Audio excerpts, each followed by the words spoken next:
I was banned to my wife's sister's housewarming party until I apologized. So I quietly canceled the mortgage payment I'd been making for a year. Karma is a bitch. You ever have one of those days where the universe decides you're its personal punching bag? Yeah, Tuesday was giving me those vibes hard. I'm talking about the kind of Tuesday that makes you question every life choice that led you to this exact moment. Sitting in a beige cubicle that smelled like desperation and whatever Frank from accounting microwaved for lunch. Spoiler alert, it was fish. It's always fish with Frank. I was knee-deep in spreadsheets, living my best corporate drone life, trying to make sense of numbers that stopped making sense around 10 a.m. The fluorescent lights hummed above me like they were plotting my demise, and the espresso machine in the break room had already burned me twice. I'm pretty sure that thing was sentient and held a personal grudge against me. Every time I walked past it, I swear I could hear it whisper, "Try me again, Leo. I dare you." My biggest accomplishment of the day?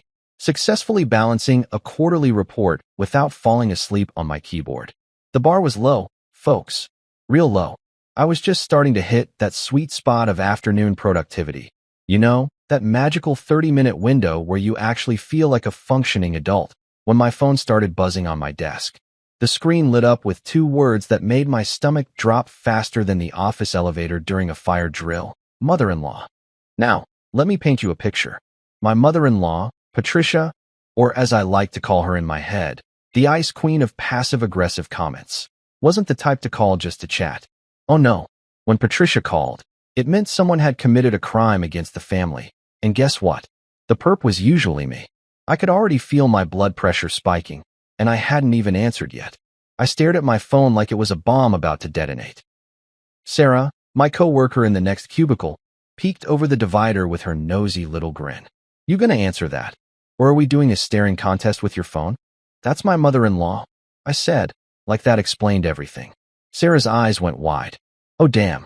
Thoughts and prayers, buddy. She disappeared back behind her cubicle wall faster than a prairie dog spotting a hawk. I took a deep breath, said a little prayer to whatever deity handles in-law disputes, and answered. Hello, Leo. Her voice came through the speaker colder than a tax audit, sharper than my electric bill after Haley discovered online shopping. There was zero warmth, zero pleasantries, just straight to the execution. We need to talk. Oh, here we go. I leaned back in my chair, which squeaked loud enough to make Frank look up from his spreadsheet dungeon. Sure, Patricia. What's up? I tried to sound casual, like I wasn't already mentally preparing my defense for whatever crime I'd apparently committed. You're not invited to Nora's housewarming party this Saturday. I blinked. Once. Twice. Waited for the punchline. I'm sorry, what? You heard me. Not until you apologized to her for what you said at dinner last month. Her tone was the verbal equivalent of a judge banging a gavel. Case closed. Leo guilty. No appeals. I sat up straighter, my brain scrambling to figure out what the hell I'd said at dinner. I'd asked Nora about her designer handbag situation. A completely reasonable question considering her brand was about as profitable as a lemonade stand in a snowstorm. Since when was basic financial literacy a crime? Apologize for what exactly? I asked, trying to keep my voice level. Around me, the office continued its mundane symphony. Keyboards clicking, phones ringing, Frank sighing dramatically at his computer screen. For embarrassing her. For being cruel. And that's when I heard it. In the background of Patricia's call, crystal clear like a studio recording. Laughter. Not just any laughter, my wife's laughter. Haley's signature giggle, the one that usually meant she was watching fail videos on YouTube or someone was getting roasted in the family group chat. That someone, apparently, was me. They were all there. I could hear them. My wife, her mom, probably her dad too. All having a grand old time discussing my banishment like I was some peasant who'd insulted the royal family. This wasn't a private call. This was a performance. I was the main character in their comedy show, and I hadn't even auditioned for the role. You've got to be kidding me, I muttered. Excuse me. Patricia's voice sharpened even more, which I didn't think was physically possible. Nothing. So let me get this straight. I'm banned from a housewarming party because I asked a legitimate question about Nora's finances. You made her cry, Leo. You made her feel small. Made her feel small. I made her feel small. The woman who posted daily stories about her luxury lifestyle and manifestation journey felt small because I pointed out that designer bags don't pay for themselves. The cognitive dissonance was giving me whiplash. Patricia, I was just. No excuses. Either apologize or don't bother showing up. I heard more laughter in the background. Someone, probably Haley's dad, Richard, said something I couldn't quite make out, and they all cracked up like it was open mic night at the comedy club, and I was the hack who bombed on stage. Here's the thing about that moment.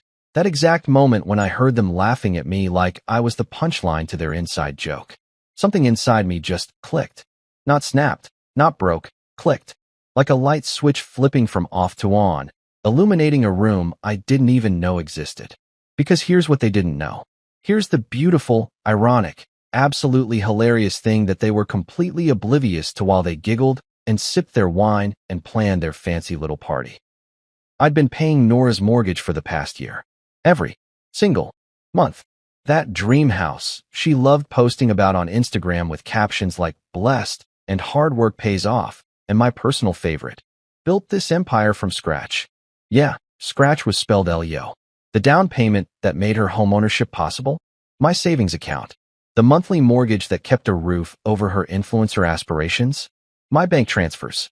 While they toasted Nora's success and her independence and her girl boss energy, I was the one making sure the bank didn't come knocking. I was the silent investor in the Nora show, and apparently, my dividend was getting banned from the viewing party. You know what, Patricia? I said, and I could hear the change in my own voice. Calmer, cooler, like I'd just figured out the answer to a really complicated puzzle. I'll think about it. You'll think about it. She sounded offended that I didn't immediately grovel. Yeah, I'll think real hard about that apology. Have a great day.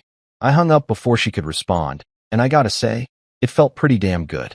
Sarah's head popped back over the cubicle. Dude, you okay? You look weird. I'm fantastic, I said, and I meant it. Actually, Sarah, I'm better than fantastic. I just had an epiphany. Those are either really good or really bad. Which one is this? I smiled. Not a happy smile, not a sad smile, but something in between. Something that tasted like justice and felt like freedom. I'll let you know. That call didn't just annoy me. It didn't just ruin my Tuesday or hurt my feelings. No, that call did something way more dangerous. It flipped a switch I didn't even know I had. And buddy, once that switch flips, there's no going back. Let me take you back about a year before that delightful phone call from Patricia. Picture this. I'm sitting on my couch on a Saturday morning, living my best lazy weekend life. Coffee in hand, basketball game on TV, wearing sweatpants that had seen better days. You know, peak male contentment. Haley was at some brunch thing with her girlfriends, probably Instagramming avocado toast like it was a religious experience, and I had the whole place to myself. Life was good. Life was simple. Life was about to get incredibly expensive. My phone rang. Nora's face popped up on the screen. One of those selfies where she's doing that influencer head tilt thing that apparently makes everyone look more authentic. I should have known right then that answering that call was going to cost me. Should have let it go to voicemail. Should have pretended I was dead. But no, I'm a good brother-in-law, so I answered like an idiot. Hey, Nora, what's up? Sobbing. Immediate, dramatic sobbing that sounded like someone had just told her Instagram was shutting down forever. Leo, she choked out between gasps. I need to talk to you about something really important. I sat up straighter, my heart rate picking up. Was she okay? Was someone hurt? Did something terrible happen? My mind raced through worst-case scenarios. What's wrong? Are you all right? I found it, Leo. I found the house. I blinked at the TV, watching some dude miss a free throw. You found a house? My dream house. More sobbing. But now I realized these weren't sad tears. These were those weird, happy crying tears that women do when they're overwhelmed with emotion. It's perfect, Leo. It's absolutely perfect. The kitchen has marble countertops. Real marble, not that fake stuff. And there's this backsplash that's like art. Like actual art. And the backyard. She paused for dramatic effect.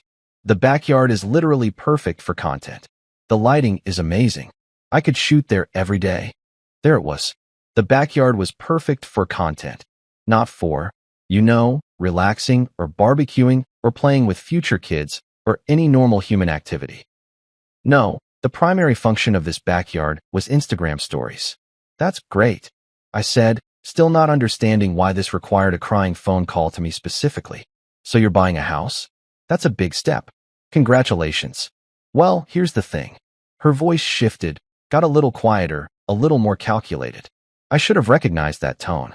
That was the tone of someone about to ask for money. The seller accepted my offer, but I need to close in like 3 weeks, and my loan officer said there's some issues with my application. What kind of issues? I asked, though I already knew the answer. Nora's relationship with money was like a tornado's relationship with a trailer park, destructive and completely predictable. Something about my credit score and my income-to-debt ratio. He used a lot of big words that didn't make sense. But Leo, I need this house. It's meant to be. I've been manifesting it for months. Ah yes, manifestation. That magical thinking that convinced an entire generation that wanting something really badly was the same as earning it. I tried manifesting $1 million once. Spoiler alert, my bank account remained tragically unmanifested. Nora, if the bank won't approve you, maybe it's a sign that you should wait until. I can't wait. Someone else will buy it. Leo, please, I just need help with the down payment. Once I close, I can handle the mortgage myself. My brand is about to blow up. I can feel it. I'm this close to landing a huge sponsorship deal. Let me translate that for you. I have no actual income, but I'm really good at taking pictures of coffee cups, so surely money will just appear. I should have said no. Any rational person would have said no. But then she hit me with the combo move that's defeated men since the beginning of time. Can I talk to Haley about this? She'll understand. And just like that, I knew I was screwed. Because Haley, my beautiful, wonderful, financially illiterate wife, had a soft spot for her little sister the size of Texas. Nora could have asked Haley for a kidney, and Haley would have been Googling how to donate organs before I could say, maybe we should think about this. Let me talk to Haley first, I said, trying to buy myself some time to figure out how to navigate this minefield. Thank you, Leo. Thank you so much. You're literally the best brother-in-law ever. She hung up, probably to go take pictures of herself crying tears of joy in her car. That's a thing influencers do, right? Monetize their emotions? When Haley got home from brunch, she was already on a mission. Nora had clearly called her immediately after our conversation, which meant I was about to get tag-teamed. I was still on the couch, but now I was watching the post-game interviews and mentally calculating how much money we had in savings. Babe, Haley bounced into the living room with that energy that meant she was about to ask for something big. Nora told me about the house. Yeah, she called me. I said carefully, keeping my eyes on the TV like it was the most fascinating thing I'd ever seen. Isn't it exciting? Her first house. She's growing up so fast. Haley plopped down next to me, and I could feel those puppy dog eyes boring into the side of my head. She's just having a little trouble with the down payment. A little trouble? I finally looked at her. Haley, the bank rejected her loan application. That's not a little trouble. That's a red flag the size of Montana. She just needs some help getting started. Once she's in the house, she can build her brand and everything will work out. I love my wife. I really did. But her optimism about her sister's brand was like believing in Santa Claus. Adorable, but fundamentally divorced from reality. Nora's Instagram had like 3,000 followers, half of which were probably bots. Her sponsorships consisted of companies sending her free protein powder in exchange for posts. This was not a viable business model. How much does she need? I asked, already knowing I was going to regret this question. Haley bit her lip. 45,000. I actually laughed. Not a funny laugh. More like a "are you insane" laugh. 45 grand. Haley, that's our house savings. That's the money we've been putting away for our down payment. I know, babe, but she's family. She really needs this. And she promised she'd pay us back once her brand takes off. Her brand? Haley, her brand is posting pictures of smoothie bowls. That's not paying back $45,000. She hit me with the look. You know the one. The look that said I was being the bad guy for applying basic math to a family situation. Leo, she just needs a little help. You have a good job. We can save up again. But this is her chance to really make something of herself. And there it was. The guilt trip wrapped in family obligation, wrapped in the implication that I was being selfish for wanting to use our own savings for our own house. I looked at my wife, her hopeful expression, her genuine belief that this would all work out, and I felt my resolve crumbling like a sandcastle at high tide. She has to pay us back? I said weakly. With interest. Haley squealed and hugged me. Thank you, babe. You're amazing. Nora's going to be so happy. Yeah, Nora was going to be happy. Meanwhile, I watched my dream house fund evaporate faster than my hairline during tax season. I transferred the money that Monday. $45,000, gone in a single click. My savings account looked like a desert. Barren. Empty. Dead. Nora sent me a voice message. OMG, Leo. You're literally my hero. I'm going to pay you back so fast, you won't even believe it. This house is going to change everything. Spoiler alert, the only thing that changed was my bank balance. But hey, at least the backyard had good lighting for content. 3 months after I handed over my life savings like some kind of charitable ATM, I was sitting at my desk doing what I do best, pretending to care about quarterly projections while actually contemplating the meaning of life. Frank had microwaved fish again. The universe truly had it out for me. My phone buzzed with a text message. Nora. Of course it was Nora. Hey Leo. Quick question. Let me stop you right there. In the history of humanity, nothing good has ever followed the phrase, quick question, from a family member. It's never actually quick, and it's definitely not just a question. It's a trap. A financial trap wrapped in casual language designed to catch you off guard. I stared at those 3 dots indicating she was still typing. My stomach did that thing where it tries to escape through your throat. The mortgage payment is higher than I expected. Like, way higher. I didn't realize there would be property taxes and HOA fees and insurance and all this other stuff. Could you maybe help me out for a bit? Just until my sponsorships come through. Just until her sponsorships come through. Right. And I was just temporarily not a millionaire until my lottery ticket came through. I typed back. How much are we talking? Like $2,500 a month.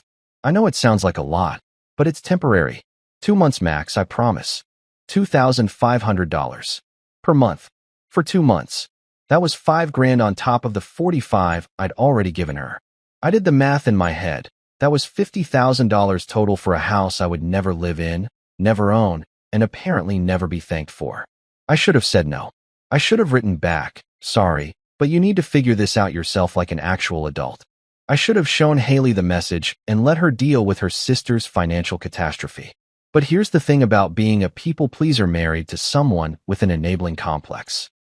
You become an enabler by proxy. It's like secondhand smoke, except instead of cancer, you get bankruptcy. Okay, but only for a couple months. OMG, thank you. You're literally saving my life right now. Yeah, I was saving her life while slowly drowning mine. Poetic, really. That first payment of $2,500 hurt, like pulling off a Band-Aid made of fire. I transferred it on the 1st of the month, watched my checking account drop like the stock market during a recession, and told myself it would be fine. 2 months. I could handle 2 months. Narrator voice. It was not 2 months. Month 4 rolled around, and like clockwork, another text. Hey Leo.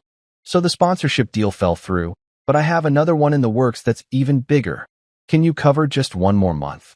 Month 5. The company said they need more time to process the contract. 1 more month. Month 6.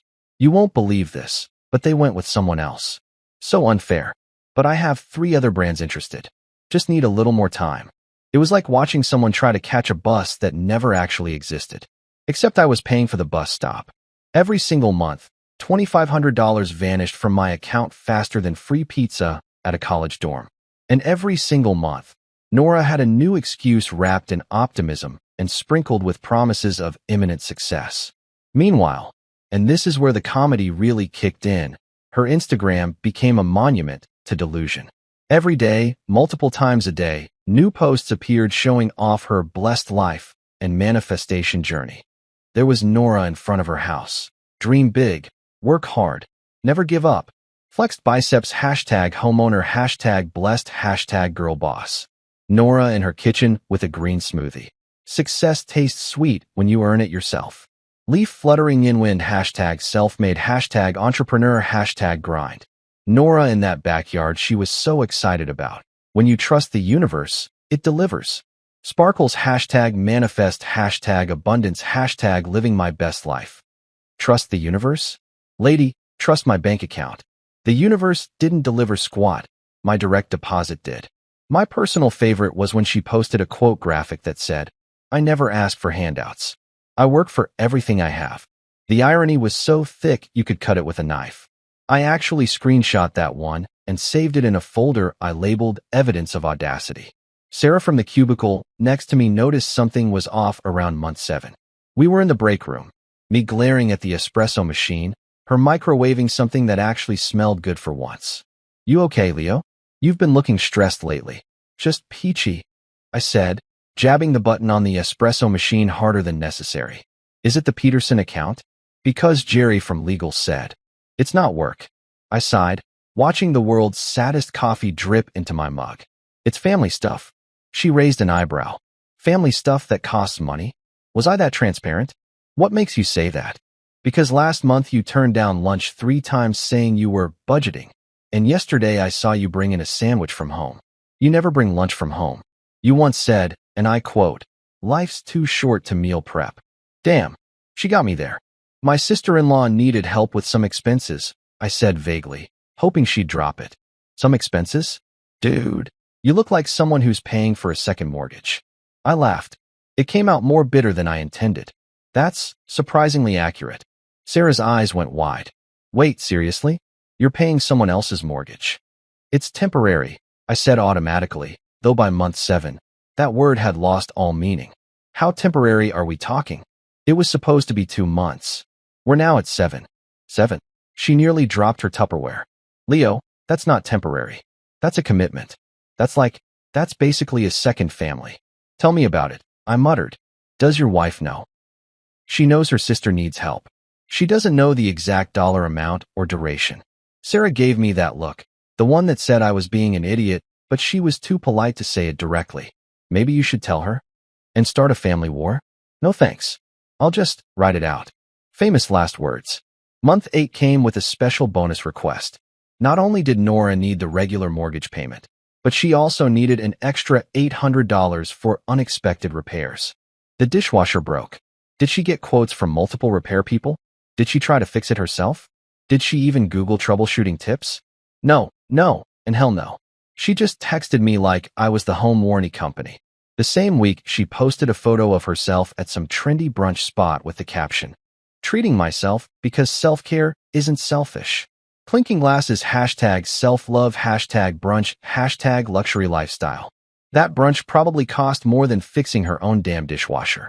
Around month 9, Haley started getting more vocal about Nora's success at family dinners. We were at her parents' house. Patricia had made pot roast that could double as a doorstop, and Nora was holding court like usual. "So I'm diversifying my content," Nora announced, gesturing with her wine glass. "I'm getting into home renovation content. My engagement is up 30%. "That's wonderful, sweetie." Patricia beamed like Nora had just won a Nobel Prize. "I'm so proud of you," Haley said, squeezing my hand under the table. "You're doing it all by yourself. Being independent. Building something real. Independent. That word hit me like a slap. I was sitting there, literally funding this independence, and everyone was praising Nora for being self-sufficient. It was like watching someone accept an award for a movie you wrote, directed, and financed while they thanked everyone except you. "It's not easy," Nora said with false modesty. "But I believe in hard work and dedication. You can't just expect things to be handed to you, you know?" I nearly choked on my pot roast. I actually started coughing, and Richard had to pat me on the back. "You okay, son?" he asked. "Fine," I wheezed. "Just went down wrong." The truth went down wrong. That's what happened. Month 10 brought another Instagram gem. A video of Nora walking through her house with text overlay that said, "POV. You trusted the process, and now you're living your dream." The process she trusted was called Leo's bank account, but details, right? By month 11, I developed this weird habit of calculating everything in terms of mortgage payments. Gas prices up? That's 0.002 mortgage payments per gallon. Movie ticket? That's 0.006 mortgage payments. My lunch? 0.004 mortgage payments per sandwich. Frank noticed. "Why do you keep muttering numbers?" "No reason. Just counting my blessings." "That's weird, man." "Yeah, Frank. My whole life was weird at that point." Month 12 rolled around, and I realized I'd paid $30,000 in mortgage payments alone. Combined with the original $45,000 down payment, I was 75 grand deep in someone else's dream house. That's when Nora posted, "1 year in this house. Best decision I ever made. #anniversary, #homeowner, #self-made success." Best decision SHE ever made. I was officially living in a Netflix series called Rich Girl, sponsored by Leo's Shattered Dreams. And the really funny part? Nobody knew. Not Patricia, not Richard, not even Haley really understood the full scope. I was the ghost in Nora's success story. The invisible hand funding visible luxury. But ghosts have a funny way of coming back to haunt you. And buddy, was I about to haunt the hell out of this situation? Let me set the scene for you. It was a Saturday evening in October, one of those perfect fall nights where the weather actually cooperates and doesn't feel like Satan's armpit or the Arctic tundra. Patricia had decided to host one of her intimate family gatherings, which was code for mandatory attendance or face eternal guilt trips. Haley and I showed up right on time, 6:30 p.m. sharp, because God forbid you're even 5 minutes late to a Patricia production. We pulled up to their house in the suburbs, the kind of place with a manicured lawn that probably had its own insurance policy and garden gnomes that cost more than my monthly car payment. Remember, Haley said as we walked up the driveway, Mom's been stressed about Dad's golf tournament fundraiser thing, so just be extra nice tonight. I'm always nice, I protested, holding a bottle of wine that cost $35. That's 0.014 mortgage payments, if you're keeping track. My brain was broken. You have resting irritated face lately. That's just my face now. It's permanent. We rang the doorbell, and Richard answered wearing one of those preppy sweaters that screamed, I have a boat, and I'm not afraid to tell you about it. He did have a boat. He told everyone about it constantly. Leo, Haley, come in, come in. He grabbed my hand in one of those aggressive dad handshakes that's basically a dominance display. How's work treating you? It's treating me like an employee, Richard. So, could be worse. He laughed like I'd made an actual joke instead of stating a depressing fact.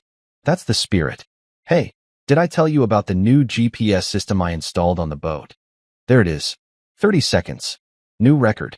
The house smelled like Patricia's signature pot roast, which I'm pretty sure violated several Geneva Convention guidelines regarding cruel and unusual punishment. The woman could burn water. How she managed to make beef taste like cardboard soaked in disappointment was actually impressive from a scientific standpoint.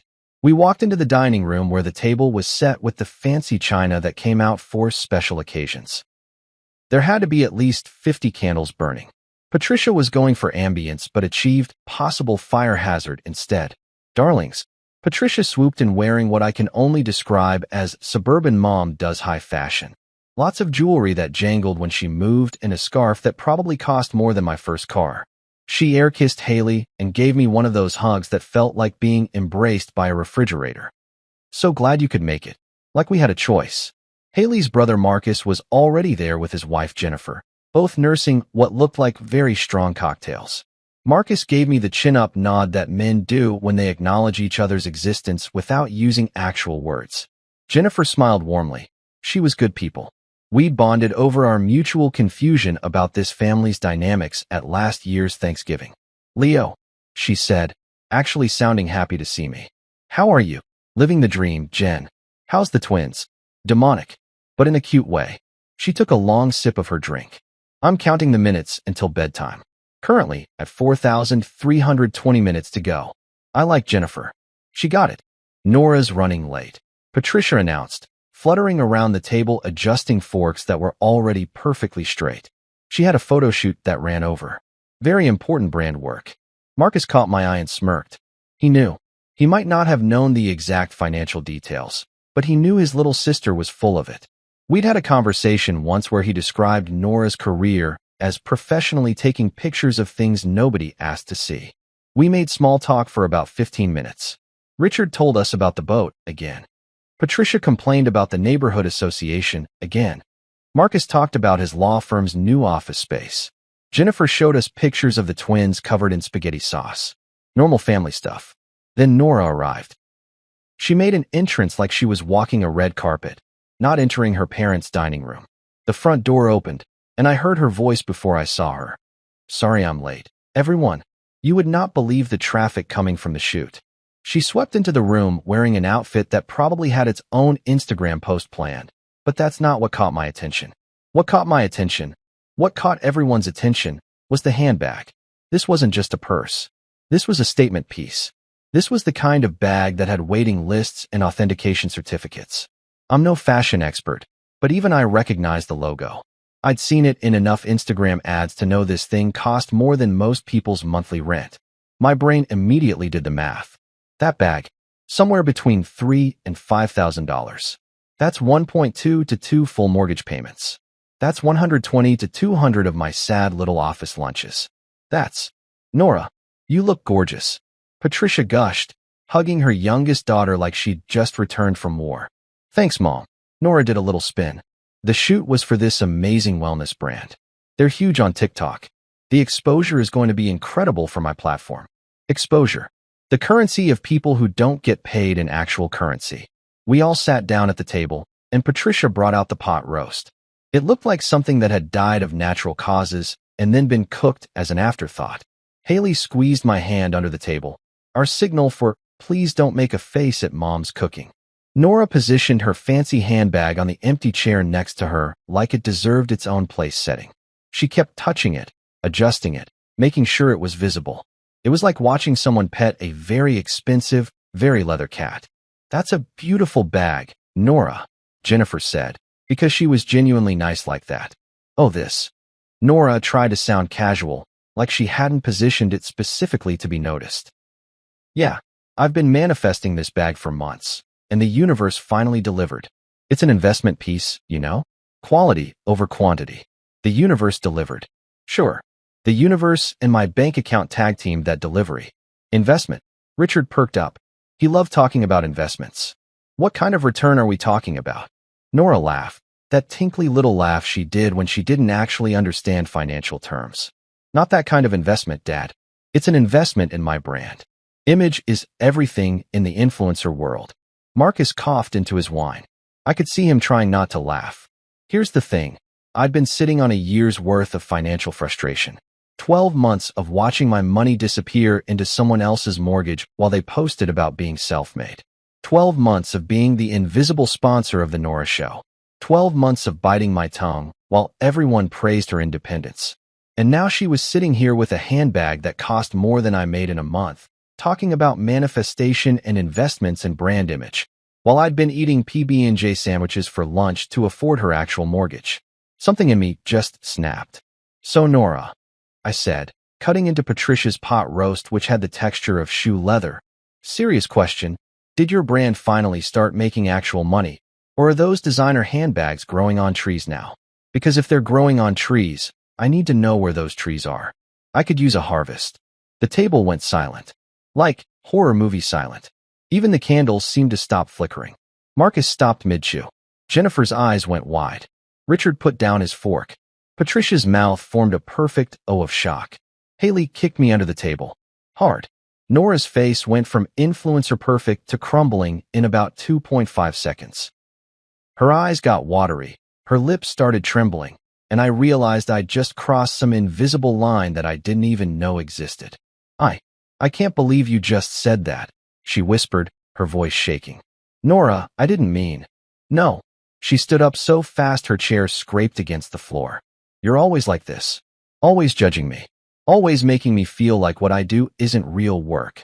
That's not what You're just jealous because I'm doing what I love while you're stuck in some boring office job.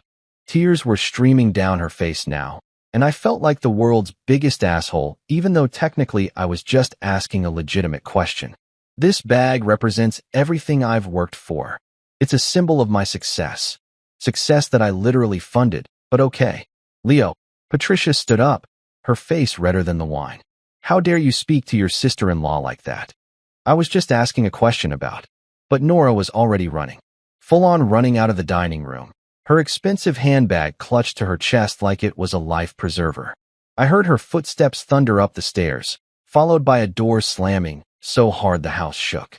Haley stood up immediately. I'm going to check on her. She gave me a look that could have melted steel. We'll talk about this later. She followed her sister upstairs, leaving me sitting at the table with Patricia and Richard staring at me like I'd just kicked a puppy, and Marcus and Jennifer trying to become invisible. I think, Richard said slowly, you owe Nora an apology, son. I was just pointing out that. That was cruel, Leo, Patricia interrupted, her voice icy. Deliberately cruel.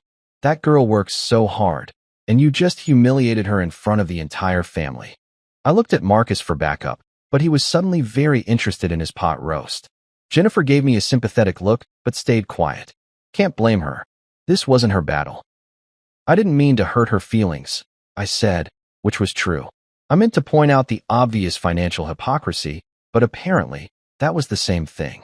The rest of dinner was about as fun as a root canal performed by someone who hates you. We ate in awkward silence. Haley came back down eventually, told everyone Nora was too upset to rejoin us, and sat next to me radiating disappointment. We left early. The drive home was silent except for Haley occasionally sighing dramatically like I'd committed a federal crime. The next morning, I woke up to 17 notifications. The family group chat, which I'd muted months ago because it was just constant photos of Nora's content, had exploded overnight. I scrolled through the messages with increasing horror. Patricia, I can't believe Leo's behavior tonight. Completely unacceptable. Richard, the boy needs to learn some respect. Nora, I've always tried to include him, and this is how he treats me? Haley's cousin Amanda, who wasn't even at the dinner. What happened? Marcus's wife Jennifer. It was tense. Some aunt I'd met twice. Family should support each other, not tear each other down. And then, the final nail in my coffin, from someone whose number I didn't even recognize. Classic jealous brother-in-law behavior. Can't stand to see a successful woman thriving. Jealous brother-in-law. That was my new label. I wasn't the guy who'd funded Nora's entire life for the past year. I wasn't the silent investor in her dream house. I wasn't the reason she had a roof over her head to take photos under. Nope. I was just the jealous brother-in-law who couldn't handle her success. The logic didn't matter. The math didn't matter. The fact that I'd asked a completely reasonable question about where a financially dependent person got $5,000 for a luxury handbag didn't matter. Apparently, in this family, logic was rude, and I was the villain for using it. The week after the dinner debacle from hell was like living in a really bad sitcom, where everyone hated the main character and the laugh track was replaced with disappointed sighs. Haley wasn't speaking to me. Well, she was speaking to me, but in that special way where every word felt like an ice pick to the soul. Can you pass the salt? Translation, you're a terrible person. Did you pay the electric bill? Translation, at least you're good for something. Good morning. Translation, it's actually not a good morning because I'm married to a monster. I tried apologizing. Multiple times. But here's the thing about apologizing to someone who doesn't think you understand what you're apologizing for. It never lands right. I'm sorry I upset Nora at dinner. Are you sorry for what you said, or just sorry that she got upset? I both. Wrong answer. There was apparently a correct answer to this question, but nobody gave me the study guide. The family group chat continued its prosecution of Leo without me.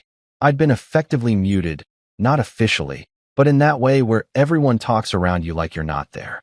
They'd send memes, share updates, post photos, and I was just this ghost hovering in the digital space, watching my own character assassination in real time. Nora posted a quote graphic 3 days after the dinner. Some people will never understand your journey, and that's okay. Keep shining anyway. Sparkles. 47 likes from family members. 47 people who thought I was the villain in her hero's journey. Marcus sent me a private text on day 4. Dude, you really stepped in it. I just asked where she got the money for the bag. I typed back. Yeah, but you know how Nora is. She's sensitive about the money stuff. Maybe she should be less sensitive and more realistic. Not the point, man. Just apologize and move on. Life's too short for family drama. Easy for him to say. He wasn't bankrolling anyone's fantasy lifestyle. Work became my escape. I started arriving early and leaving late, which Frank noticed immediately because suddenly he had competition for the saddest person in the office award. Trouble at home? He asked one morning, both of us standing at the coffee machine at 7:15 a.m. like two refugees from functional relationships. Family stuff, I said vaguely. Say no more. He patted my shoulder with surprising empathy. My brother-in-law once borrowed my truck and returned it with a dent and an empty gas tank. Didn't speak to him for 6 months. Did he ever apologize? Nope. But he moved to Nevada, so problem solved itself. I wondered if Nora would move to Nevada. Probably not. Nevada didn't have good lighting for content. Sarah tried to cheer me up by bringing me homemade cookies on day 7. You look like you need sugar and sympathy, she said, dropping a Tupperware container on my desk. Is it that obvious? Leo, yesterday you sighed so loud that Jerry from accounting came over to see if you were dying. I ate 3 cookies in rapid succession. They were peanut butter. They were amazing. They were definitely better than my marriage right now. Family still mad? She asked, perching on the edge of my desk. Family thinks I'm the Antichrist because I asked a reasonable question about someone's spending habits. The sister-in-law with the mortgage you're paying? The very same. Sarah shook her head. You know what your problem is? Enlighten me. You're too nice. You let people walk all over you, and then you wonder why your back hurts. She wasn't wrong, but being nice was like my default setting. I was raised by Midwestern parents who believed that causing trouble was worse than being murdered. Don't make a fuss was basically our family motto. I'd been trained since birth to be agreeable, to not rock the boat, to swallow my complaints with a smile and a no problem. Except now it was a problem. A $75,000 problem that nobody even knew about. 2 weeks after the dinner, I was back in my cubicle on that fateful Tuesday when Patricia called. You know this part, we covered it in Chapter 1. The cold voice, the band from the housewarming party, the demand for an apology, and Haley giggling in the background like this was all some hilarious joke. But what I didn't tell you was what happened after I hung up. I sat there for a solid 5 minutes, just staring at my computer screen where a spreadsheet full of numbers blurred into meaningless shapes. My heart was pounding, not from anger or hurt, but from something else entirely. Clarity. Like someone had finally turned on the lights in a room I'd been stumbling around in for a year. Sarah poked her head over the cubicle. You good? You look weird again. I need to ask you something, and I need you to be completely honest. Okay. She looked concerned now. If you were paying someone's mortgage for a year, spending $75,000 of your own money, and then they banned you from their housewarming party, the party for the house you paid for, would you keep paying? Her eyes went so wide I thought they might fall out. 75,000. Leo, what the? Would you keep paying? I pressed. Hell no. Are you insane? I wouldn't have paid in the first place. She climbed over the cubicle divider, actually climbed over it, and dropped into my cube. Wait, back up. You've spent 75 grand on this girl. Down payment was 45. Monthly payments for 12 months at $2,500 each is 30. That's 75 total. And they just banned you from the party. Yup. The party for the house you're paying for. Technically, I'm paying the mortgage. She owns the house. Leo. Sarah looked like she wanted to shake me. Please tell me you're going to stop paying. That's when it hit me. The answer was so obvious it was almost funny. Why was I paying for a house I'd just been banned from entering? Why was I funding someone's lifestyle when they couldn't even invite me to a party? What kind of backwards logic was I operating under? Yeah, I said slowly, a smile creeping across my face. Yeah, I think I am. Thank God. I was worried you'd actually lost your mind. I opened my banking app right there. Sarah watching over my shoulder like this was the most entertainment she'd had all month. I navigated to my automatic payments, found the one labeled Nora, Mortgage, and hovered my finger over the cancel button. Do it, Sarah whispered, like we were defusing a bomb instead of canceling a payment. Do it, do it, do it. I pressed cancel. A confirmation screen popped up. Are you sure you want to cancel this recurring payment? I'd never been more sure of anything in my life. Yes, I said out loud, hitting confirm. Payment canceled successfully. Those 3 words were poetry. They were art. They were the best thing I'd read since my college acceptance letter. Sarah actually cheered. Frank looked over from his cube with confusion, saw Sarah's excited face and my grin, and just shook his head. I don't want to know. Probably for the best, Frank, I called back. I felt lighter immediately, like I'd been carrying a backpack full of rocks, and someone had just cut it off my shoulders. That money, that $2,500 that had been auto-drafting from my account every month like clockwork, was mine again. Mine. So what are you going to do with your newfound freedom? Sarah asked. I'm going to go get a steak, I said, standing up and grabbing my jacket. A really, really expensive steak. It's 2 p.m. I don't care. I've been eating sad desk lunches for a year. I deserve a steak. She grinned. You're my hero. I went to this steakhouse downtown that I'd been avoiding because it was pricey, the kind of place with cloth napkins and waiters who introduced themselves like you were starting a relationship. I ordered the biggest ribeye on the menu, a loaded baked potato, and a bourbon that cost more per ounce than gasoline. The waiter, a guy named Trevor who had impeccable posture and probably made more in tips than I made in salary, noticed my good mood. "Celebrating something, sir?" "Yeah," I said, cutting into my steak which was cooked to absolute perfection. A well-deserved foreclosure. Trevor's eyebrows went up, but he was professional enough to just smile. "Congratulations?" "Oh, it's definitely a congratulations situation." The steak was incredible. Every bite tasted like freedom and justice and karma all rolled into one delicious, medium-rare package. I savored it. I posted a picture of it on Instagram, my first post in 6 months, with the caption, "Treating myself." I earned it. Within minutes, Haley texted, "Where are you?" "Having dinner. It's 3 p.m.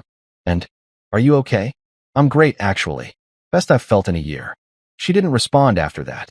Probably went back to whatever she was doing with her family, planning the housewarming party that I wasn't invited to, celebrating in the house that I'd funded. But here's the beautiful thing. I didn't care anymore. The switch that had flipped during Patricia's call, it wasn't flipping back. I was done being the family ATM, done being the invisible sponsor, done funding delusions while getting treated like the bad guy. I finished my steak, ordered a dessert I didn't need, some chocolate lava cake situation that was probably illegal in several states, and sat there in that restaurant feeling more at peace than I had in months. My phone buzzed. The family group chat was active again. Nora had posted, "Can't wait for the housewarming. Going to be such an amazing celebration of hard work and dreams coming true. House sparkles." I looked at that message, at that house emoji, at those sparkle emojis, and I laughed. Actually laughed out loud in the middle of this fancy steakhouse. Trevor came by to check on me. "Everything all right, sir?" "Everything's perfect," I said. "Absolutely perfect." Because in about 2 weeks, when that mortgage payment didn't go through, when the bank called and Nora realized that her hard work and dreams required my actual money, that celebration was going to get real interesting. I paid my bill, $127.50, which was exactly 0.051 mortgage payments that I was no longer making, and left Trevor a generous tip. The foreclosure hadn't even started yet, and I was already enjoying the show. The week between canceling Nora's mortgage payment and her actual housewarming party was honestly one of the best weeks of my life. I'm talking Christmas morning as a kid levels of joy, except instead of presents under a tree, my gift was watching my bank account not automatically decrease by $2,500. That first morning after hitting cancel, I woke up and actually checked my banking app just to make sure it was real. Yup, still canceled. The recurring payment that had been haunting me for 12 months was gone. Vanished. Extinct. I felt like Scrooge on Christmas morning, except I hadn't been visited by ghosts. I'd just finally grown a backbone. Haley was already downstairs making coffee when I came down, still in that weird Cold War phase where we existed in the same house, but barely spoke. She was scrolling through her phone, probably looking at the family group chat planning committee for Nora's big party. "Morning," I said, actually meaning it for the first time in weeks. She glanced up, surprised by my tone. "Morning. You seem chipper. Just feeling good today." I poured myself coffee from the pot, noticing she'd actually made enough for both of us. "Small miracles. What's on your agenda?" "Helping Nora with party prep later. She's so excited." There was a pause, and then the guilt trip.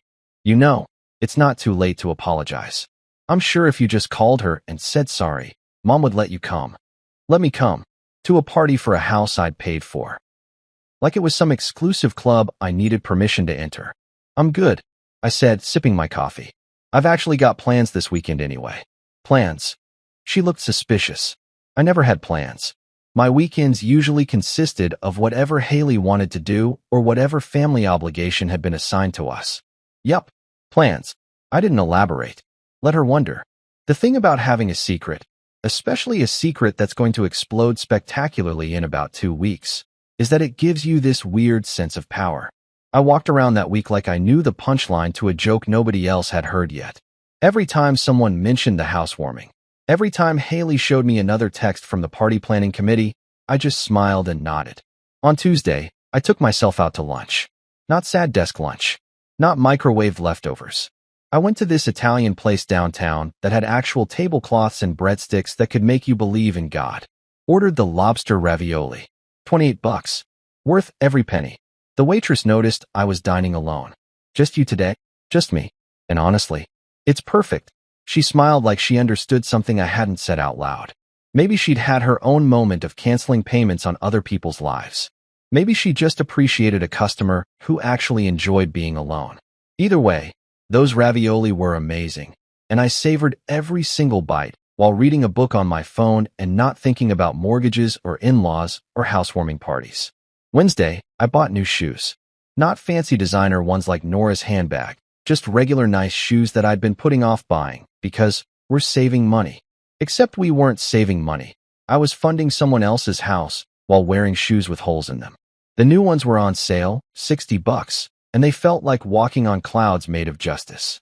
Thursday, Sarah brought me more cookies. You're still glowing, she observed, settling into the guest chair in my cube. It's kind of creepy how happy you are. I canceled the payment. I reminded her. I'm a free man. Yeah, but you're too happy. Like, serial killer happy. Is there such a thing as too happy? When you're waiting for something bad to happen to someone else?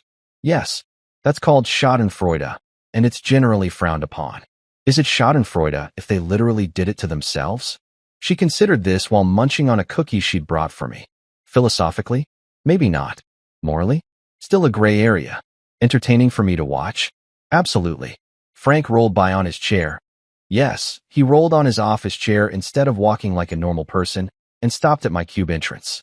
You two are always conspiring about something. Should I be concerned? Only if you've been lying about having money, Sarah said cheerfully. I'm broke and honest. I think I'm safe. He rolled away backward, which was actually impressive. Friday rolled around, and the family group chat was in full celebration mode. Photos of decorations being delivered to Nora's house. Pictures of her in the kitchen preparing, which meant she'd bought pre-made appetizers from Whole Foods and arranged them on fancy plates. Videos of her doing that excited squeal thing influencers do when literally anything happens. Haley was getting ready to head over there Friday evening to help with setup. She came out of the bedroom wearing jeans and one of those casual but cute tops that cost $75 at Anthropologie. You sure you don't want to come? She asked one more time. I still think if you just apologized. I'm sure, I said from the couch, where I was very comfortable in my sweatpants watching a basketball game. You go have fun. She looked at me like I was a puzzle she couldn't solve. I don't understand you lately. That's okay. You don't have to. After she left, I ordered Thai food. The good Thai food from the place across town that delivered, not the cheap place nearby. Spent $45 on pad Thai, spring rolls, and some mango sticky rice that was probably what they serve in heaven. Ate it all while watching the game, not sharing with anyone, not worrying about anyone else's preferences. I thought this is what peace tastes like. It tastes like coconut curry and freedom. Saturday morning, the day of the party, I woke up to approximately 7,000 messages in the family group chat. Okay, maybe not 7,000, but definitely at least 50. Pictures of balloons. Pictures of a catering setup. Pictures of Nora in 3 different outfits asking which one she should wear. Patricia, it's going to be beautiful. So proud of you, sweetie. Richard, our little girl, all grown up. Various aunts, uncles, and cousins I barely knew. Heart emojis, celebration emojis, house emojis, champagne emojis. The party started at 2 p.m. I knew this because Haley left at noon to help with last-minute preparations, which apparently required 2 hours of lead time. You really should come. She tried one last time at the door. Have fun, I said, and I meant it. I genuinely hoped they had a great party. Because the better the party, the funnier the aftermath was going to be. After Haley left, I took my time getting ready. Showered, shaved, put on actual nice clothes, not party clothes, but going out clothes. I had plans, and they didn't involve watching my in-laws celebrate in a house I'd funded while pretending I didn't exist. I drove downtown to that same steakhouse from earlier in the week. Yeah, I went back. Sue me. The steak was incredible, and I felt like celebrating some more. Trevor recognized me. Back again. Twice in 1 week. You must really love our ribeye. Trevor, my man, I love everything about this place. I settled into a booth by the window where I could watch people walk by living their lives. Let's do this right. I want the ribeye again, medium rare, but this time let's add the lobster tail. His eyebrows went up. Surf and turf wasn't cheap. Celebrating again? You could say that. There's a party happening right now that I'm not invited to, and I couldn't be happier about it. Trevor, professional that he was, didn't even blink. Well, their loss is our gain. I'll get that started for you. Any drinks? Whatever bourbon you'd recommend for celebrating other people's impending disasters. He grinned. I have just the thing. While I waited for my food, I scrolled through Instagram. Nora's stories were already populating. Videos of people arriving. Pictures of the decorated house. Her holding a champagne glass doing that influencer pose where you pretend you don't know the camera is there. The caption on one post. Surrounded by love and family in the home I built with hard work and determination. Dreams really do come true. House 2 Heart Sparkles # blessed #homeowner dreams come true #hard work pays off. The home she built. With hard work and determination. I actually laughed out loud, causing an elderly couple at the next table to glance over with concern. The steak arrived, and it was glorious. The lobster tail was butter-soaked perfection. I cut into that ribeye, and it was so tender it practically melted. This, right here, was my celebration. Not champagne and balloons and fake speeches about hard work. Just me, an excellent steak, and the satisfaction of knowing I'd finally stopped enabling delusion. My phone buzzed. Jennifer, Marcus's wife, sent me a private text. You're missing quite the party. Nora just gave a speech about believing in yourself even when others doubt you. Very inspirational. Also very ironic. Anyway, miss you here. I smiled and typed back. Enjoying my own celebration. Tell Marcus I said hi. She sent back a thinking emoji, then. You're up to something. Who, me? Leo. I know that tone even in text form. What did you do? Nothing illegal. That's not reassuring. Trust me, it's going to be hilarious. She didn't respond after that. Probably got pulled back into party duties. But I knew Jennifer. She was smart. She'd figure it out eventually. I finished my meal slowly, savoring each bite. Ordered that chocolate lava cake again, because why not? I was saving $2,500 a month now. I could afford dessert. Trevor brought the check. The total was $156. Worth every penny, I said, handing him my card. Glad you enjoyed it. And hey, he lowered his voice conspiratorially. I don't know what's going on with you in this party situation, but you seem like you're in a good place now. So whatever you did, good for you. Thanks, Trevor. You're a real one. I left him a 50% tip because I was feeling generous and because I could afford to be generous now that I wasn't paying for someone else's mortgage. Driving home, I felt this profound sense of calm. Somewhere across town, they were all celebrating Nora's success, toasting her hard work, admiring her beautiful home. And none of them knew, not Patricia, not Richard, not even Haley, that in about 2 weeks, reality was going to come crashing through that door like the Kool-Aid Man. The mortgage payment was due on the 1st. Today was the 16th. That meant around the 3rd or 4th, when the payment didn't process, Nora would get a notification. Then the panic would set in. And I would be there, watching from a safe distance, eating popcorn and enjoying the show. Revenge wasn't loud. It wasn't dramatic speeches or confrontations. Sometimes revenge was just canceling a payment and watching physics take over. And buddy, gravity was about to hit hard. 2 weeks. That's how long it took for reality to send Nora a friend request. And let me tell you, those 14 days were like watching a movie where you already know the twist ending, but everyone else is oblivious. I was walking around with this secret knowledge, this countdown timer in my head, and every day that passed felt like Christmas Eve when you're 8 years old and can barely contain your excitement. The party had come and gone. According to the Instagram evidence, because everything had to be documented for the algorithm, it had been a massive success. There were approximately 400 photos of people holding champagne glasses, Nora giving her inspirational speech about manifesting dreams, and that damn house looking gorgeous in the golden hour lighting. Patricia had posted an album with the caption, "So proud of our self-made daughter," and I'd stared at those words for a solid 5 minutes, wondering if irony could actually kill you. Haley had come home that night, glowing with family pride and several glasses of wine. "You really should have been there," she'd said, kicking off her heels. Nora's speech was beautiful. She talked about overcoming obstacles and believing in yourself. Very moving. Sounds inspiring, I'd said from the couch, where I was watching a documentary about space. Space was simple.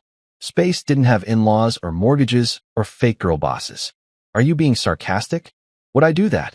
She'd sighed and gone to bed, and I'd stayed up watching the cosmos expand while waiting for Nora's world to contract. The first of the month came on a Tuesday. I woke up that morning with butterflies in my stomach.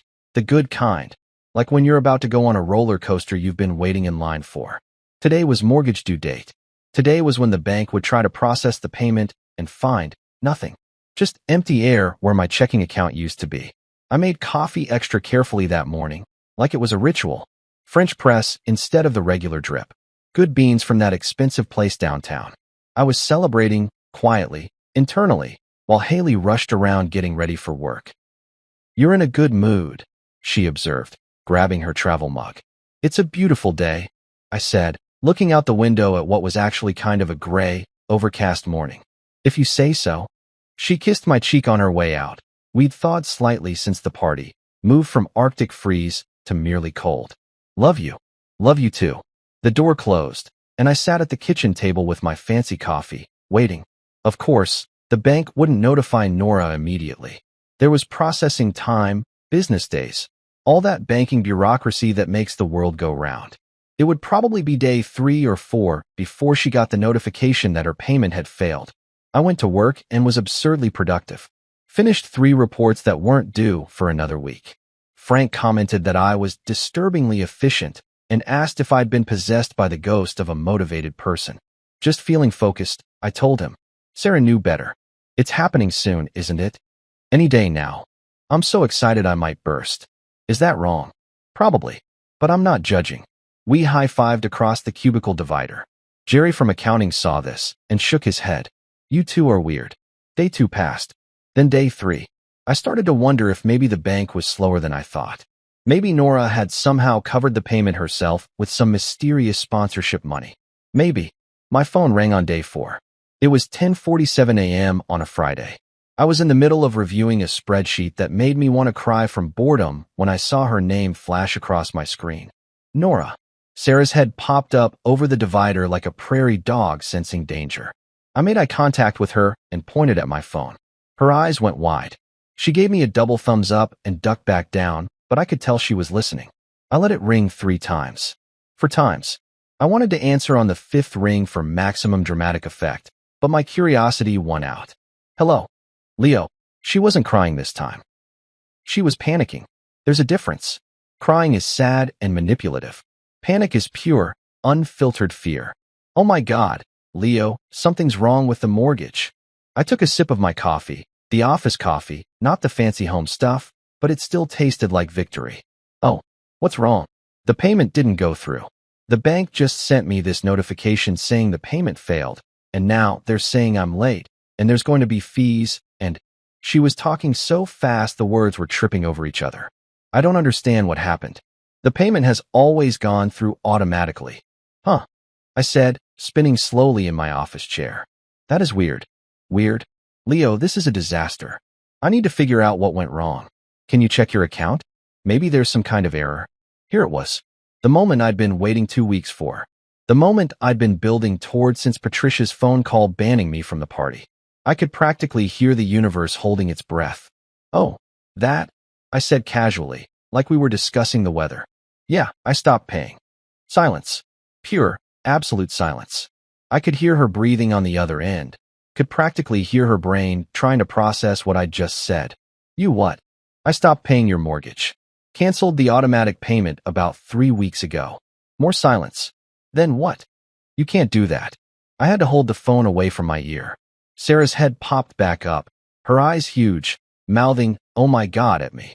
"Pretty sure I can," I said, still using that same calm, reasonable tone that was probably driving her insane.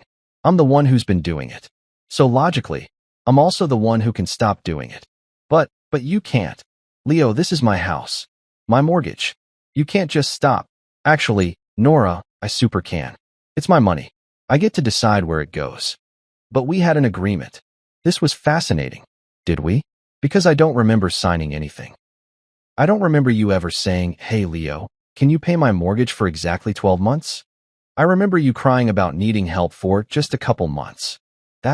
You knew I needed help. I knew you needed help for 2 months. It's been 12.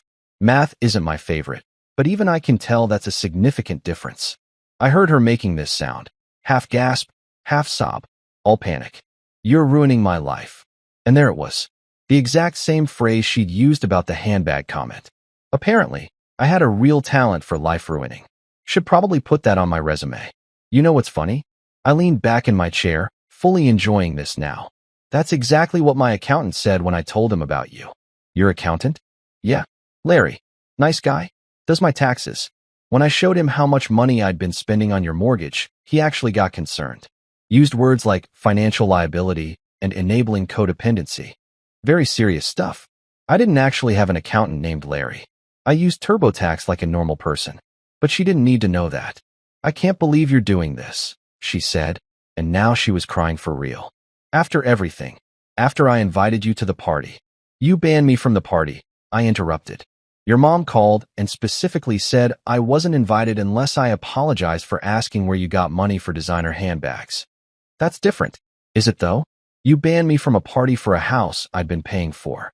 That's like inverse logic. That's logic's evil twin. You're being cruel. I'm being practical. There's a difference. She was full-on sobbing now.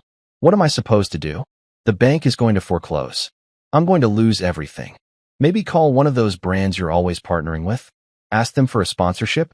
Or, and this is just a wild idea, get an actual job. I have a job.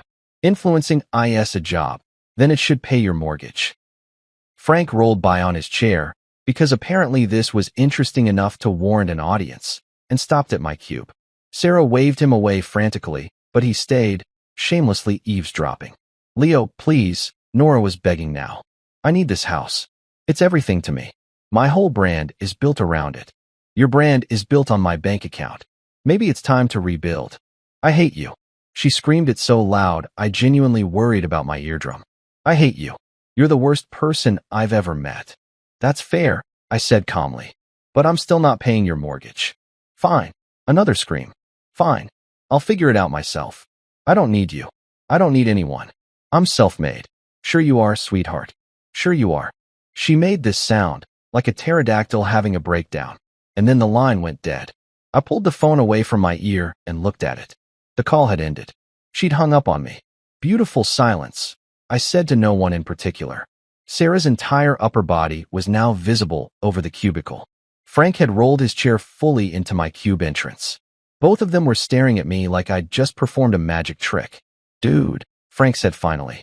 That was the most savage thing I've ever heard. She hung up on me.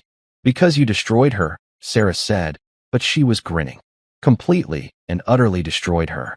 I just told her the truth. The truth delivered with surgical precision. She slow clapped. I'm genuinely impressed. My phone buzzed. A text from Haley. Nora just called me crying. What did you do? I typed back. Had a conversation about financial responsibility. 3 dots appeared, disappeared, appeared again.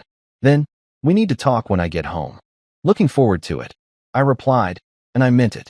Frank rolled closer. So what happens now? Now. I locked my computer screen and stood up. Now I think I'm going to take an early lunch. Maybe get a celebratory burrito. It's 11 a.m. Your point? Sarah laughed. You're my hero. I grabbed my jacket and wallet. My phone was already buzzing again. Probably the family group chat exploding with Nora's version of events where I was definitely the villain. But I didn't check it. Didn't need to. I'd said my piece. The payment was canceled. Reality had finally caught up with delusion. And honestly, I'd never felt better in my life. On my way out, I passed Jerry from accounting. Taking off early, he asked. Yup, just ruined someone's life. Figured I earned a burrito. He blinked at me. Okay. The burrito place downtown had a lunch special. 2 burritos for $12. I got both. Ate them while sitting in my car in the parking lot, watching people rush by on their lunch breaks, living their normal lives with their normal problems. My phone wouldn't stop buzzing. Texts, calls, probably emails too. The family war machine had activated, and I was public enemy number 1. But sitting there with my burritos, salsa dripping down my chin, I couldn't bring myself to care. I'd stopped funding the delusion. And the silence, when I finally turned my phone off, was absolutely beautiful. I knew the cavalry was coming. You don't drop a truth bomb like, I've been secretly funding your daughter's entire life and now I've stopped, without expecting some blowback. What I didn't expect was for them to show up at my house at 7 p.m. on a Friday night, like some kind of intervention squad. I was on the couch in my sweatpants, my happy place, eating leftover Chinese food straight from the container and watching a documentary about sharks. Sharks were simple creatures. They ate. They swam. They didn't have mortgages or complicated family dynamics. I respected that. The doorbell rang. Not a normal doorbell ring either. This was aggressive. Someone was leaning on that button like it owed them money.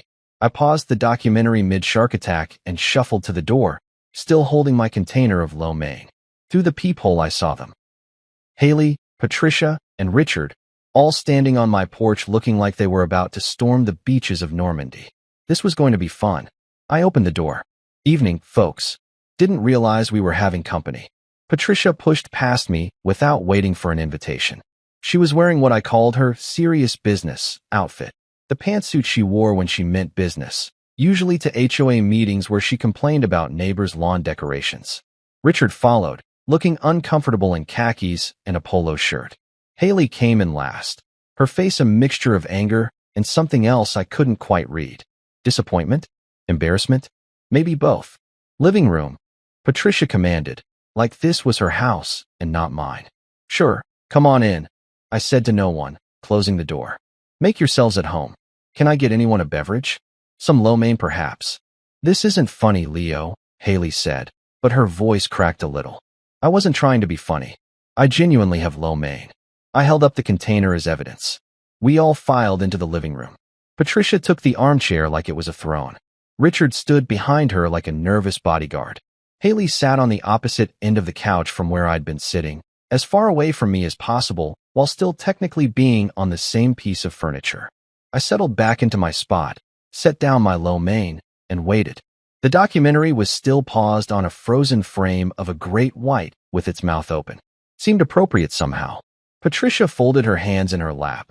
Her, "we need to have a serious discussion," pose that I'd seen deployed many times, usually at family dinners before someone got lectured about their life choices. "Leo," she began, voice dripping with that disappointed teacher energy.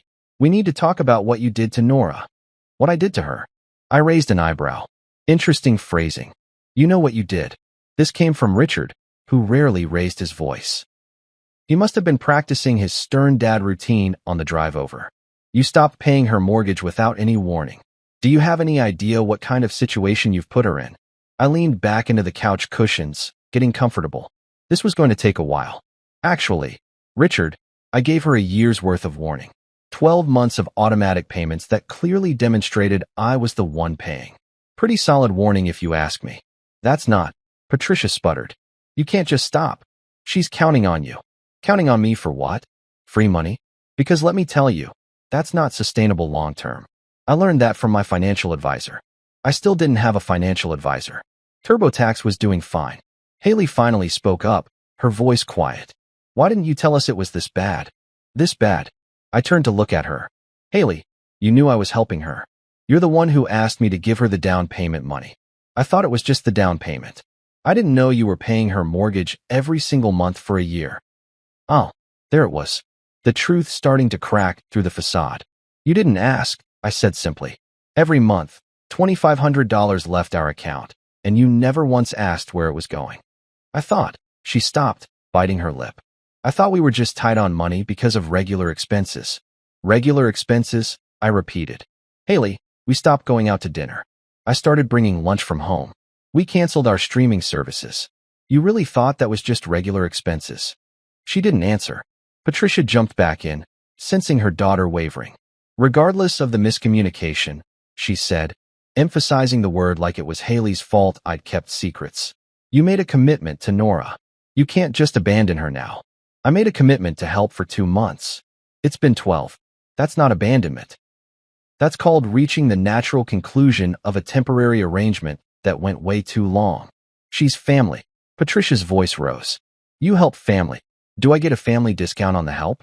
Because 75 grand seems pretty steep. The room went silent. Richard and Patricia both stared at me like I'd just spoken in ancient Greek. 75. Richard's face went pale. 1,000. Did I stutter? $75,000. 45 for the down payment. 30,000 in monthly mortgage payments over 12 months. That's not counting the dishwasher repair or that one time she needed help with the HOA fees. I stood up and walked to my home office, leaving them sitting in shocked silence. I could hear them whispering frantically, but couldn't make out the words. Didn't matter. I knew what was coming next. I returned carrying my secret weapon, a binder. Not just any binder. A beautiful, organized, color-coded binder that I'd been assembling over the past few weeks in preparation for exactly this moment. I'd labeled it "The House That Leo Built" in big letters across the front because I'm petty and I own it. "What is that?" Haley asked. "This," I said, setting it down on the coffee table with a satisfying thump, "is proof." I opened it to the first page. Bank statements, highlighted and annotated. Down payment, $45,000. Transferred on March 15th of last year from our joint savings account. You can see the balance before and after. We went from having enough for our own house down payment to having basically nothing. I flipped to the next section. Monthly mortgage payments. 12 months. $2,500 each. All documented, all highlighted, all dated. I ran my finger down the column of numbers. April, May, June, July, August, September, October, November, December, January, February, March. Never missed a single one. Patricia leaned forward, squinting at the papers like they might be fake. "This can't be right." "Oh, but it is." I flipped to another section. HOA fees, $500 in July. Dishwasher repair, $800 in September. Property tax shortfall, $1,200 in December. All documented. All paid by me. Richard had moved closer, actually looking at the papers now. His mouth was hanging open slightly. "Son, this is comprehensive, detailed, financially devastating. Pick your adjective, Richard. They all work." I flipped to my favorite section, the Instagram receipts. Yes, I printed out screenshots of Nora's posts. With dates and captions.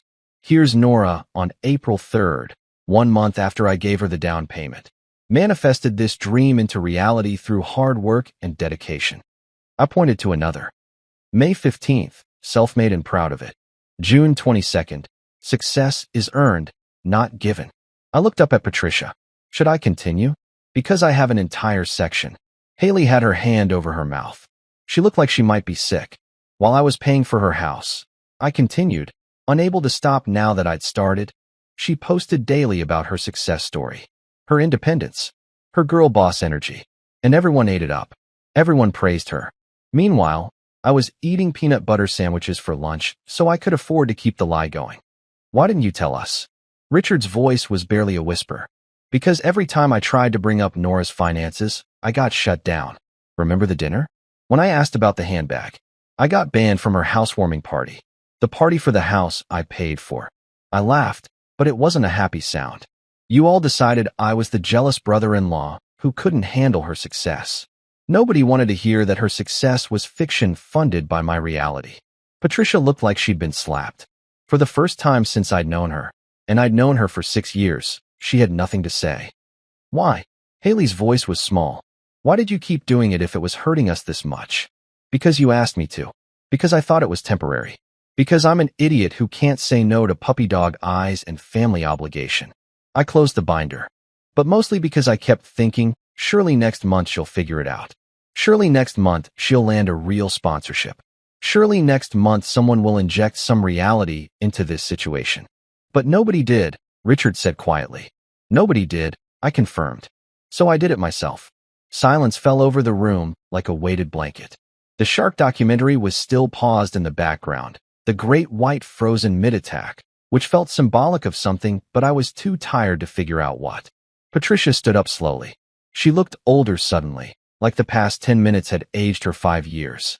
"We didn't know," she said finally. "Because you didn't ask. Because you preferred the fairy tale." She flinched. Richard put a hand on her shoulder. "I think we should go," he said quietly. He looked at me, and for the first time, I saw something like respect in his eyes. Or maybe it was just pity. Hard to tell. "Leo, will talk to Nora." "About what?" "How to actually be self-made. Because I've got some tips that start with get a job that pays you in money instead of exposure." He almost smiled. Almost. About reality. And responsibility. They left quietly, Patricia uncharacteristically silent, Richard guiding her out like she might break. Haley stayed on the couch, staring at the binder like it was a bomb that had already gone off. After the door closed, we sat in silence. The clock ticked. The refrigerator hummed. Outside, a car drove by. $85,000, she said finally. Give or take some change. You let me think we were struggling because of normal stuff. You let yourself think that because it was easier than asking questions. She looked at me, tears running down her face. Why didn't you tell me? Really? I thought about it, really thought about it. Because you would have made me keep paying. Because your family is more important to you than math. Because I'm not good at confrontation, so I just kept going.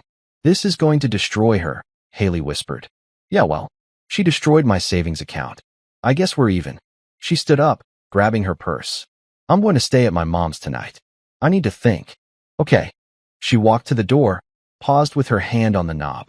That binder? That was incredibly petty. I know. And also kind of brilliant. I know that too. She left. I sat there on the couch, alone with my cold lo mein and my paused shark documentary and my beautiful, vindictive binder full of truth. Somewhere across town, Nora was probably having a breakdown. Patricia and Richard were probably questioning every assumption they'd made about their daughter's success. Haley was probably crying into her mother's couch cushions. And me? I unpaused the documentary and took another bite of lo mein. The shark ate the seal. Circle of life. The next few weeks were like watching a slow-motion car crash, except the car was made of designer handbags and the crash was happening on Instagram for everyone to see. And buddy, I had the best seat in the house with a bucket of popcorn the size of a small child.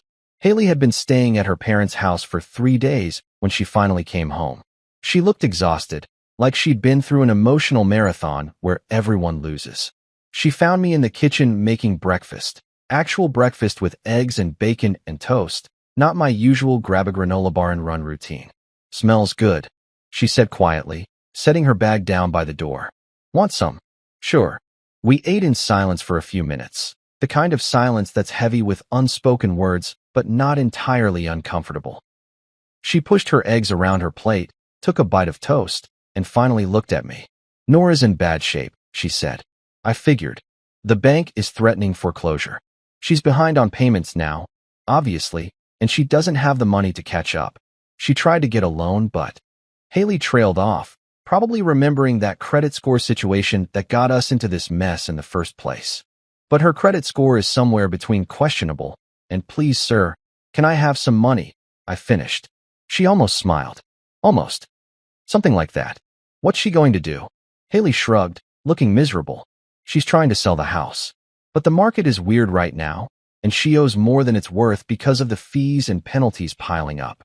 Ah yes, the classic underwater mortgage situation. When your American dream turns into an American nightmare real quick. I didn't say I told you so. I wanted to. God, I wanted to. But Haley looked so defeated that even I'm not that much of an asshole. Okay, I'm exactly that much of an asshole, but I was trying to be better. I'm sorry it worked out like this, I said instead. And I meant it. I didn't want Nora to lose everything. I just wanted her to stop pretending my money was her success. Are you though? Haley looked at me with those eyes that could usually see right through my bullshit. I thought about it. Really thought about it. I'm sorry she's suffering. I'm not sorry I stopped enabling it. There's a difference. She nodded slowly. Mom and Dad are thinking about helping her. With what money? Their retirement fund. Probably. And there it was. The cycle continuing with different victims. I could see the future, Patricia and Richard draining their savings to save Nora's house, Nora learning absolutely nothing from the experience, and in 5 years we'd be right back here with a different financial disaster. That's their choice, I said carefully. But I'm out. Completely out. I know.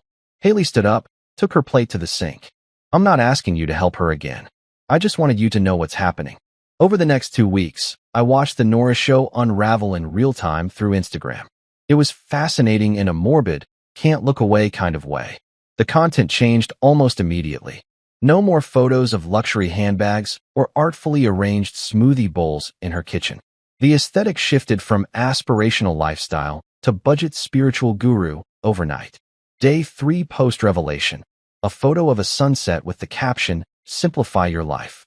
Material things are temporary. Inner peace is forever. Sunrise sparkles. Day 5.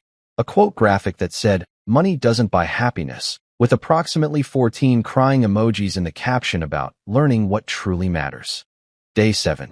A picture of her sitting cross-legged on her bedroom floor, the same bedroom in the house I'd paid for, with the caption, "Sometimes the universe removes things from your life to make room for better things."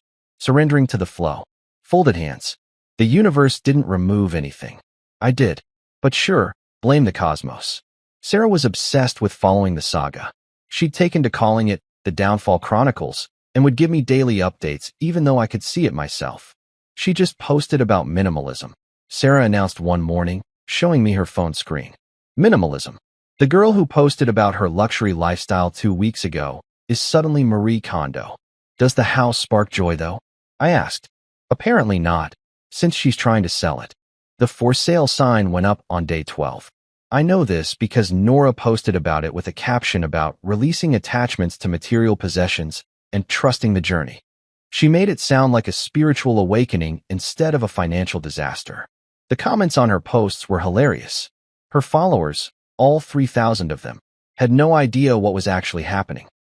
They left supportive messages like, "You're so brave, and this is such growth." And my personal favorite, "You're teaching us all what really matters." What really mattered was paying your bills, but that wasn't very Instagrammable.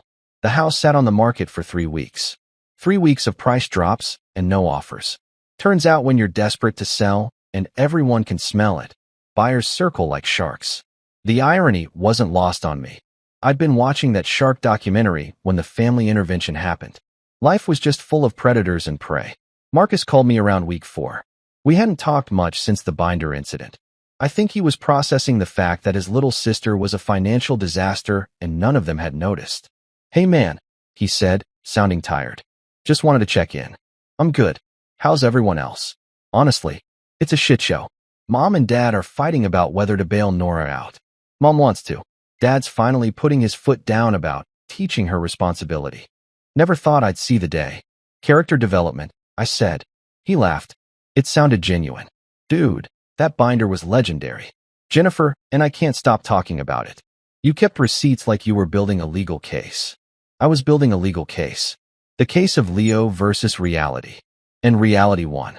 Reality always wins, Marcus. It just takes some people longer to figure that out. While Nora's world crumbled, I did something I hadn't done in over a year. I thought about myself. Radical concept, I know. I looked at flights to places I'd always wanted to visit.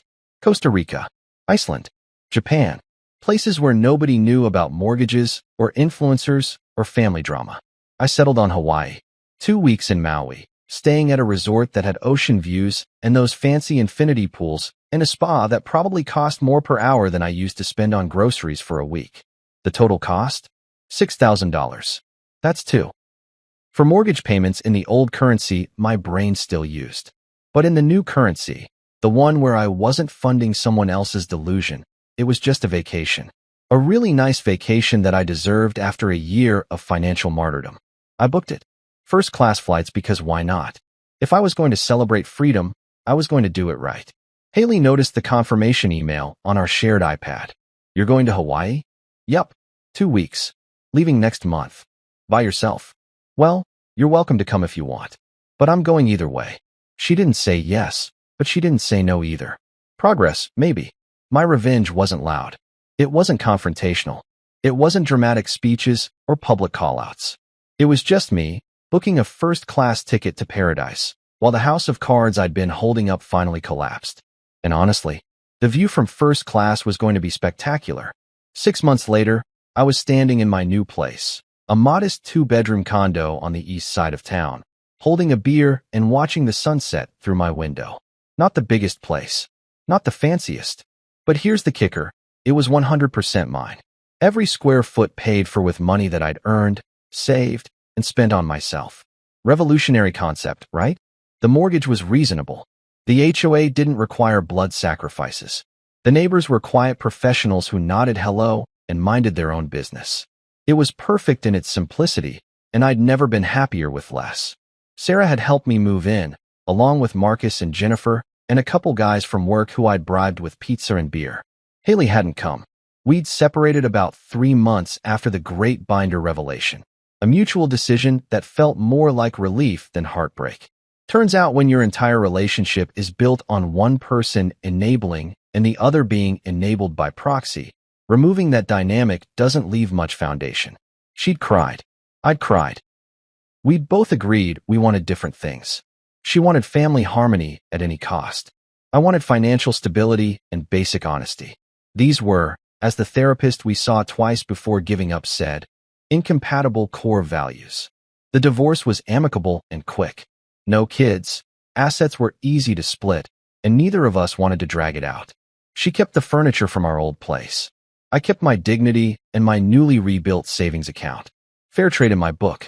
My housewarming party was happening right now, and it was the polar opposite of Nora's Instagram-worthy extravaganza. I'd invited maybe 15 people, real friends, not obligatory family members. Sarah brought her famous cookies. Marcus and Jennifer brought their demon twins, who were actually pretty cute when they weren't covered in pasta sauce.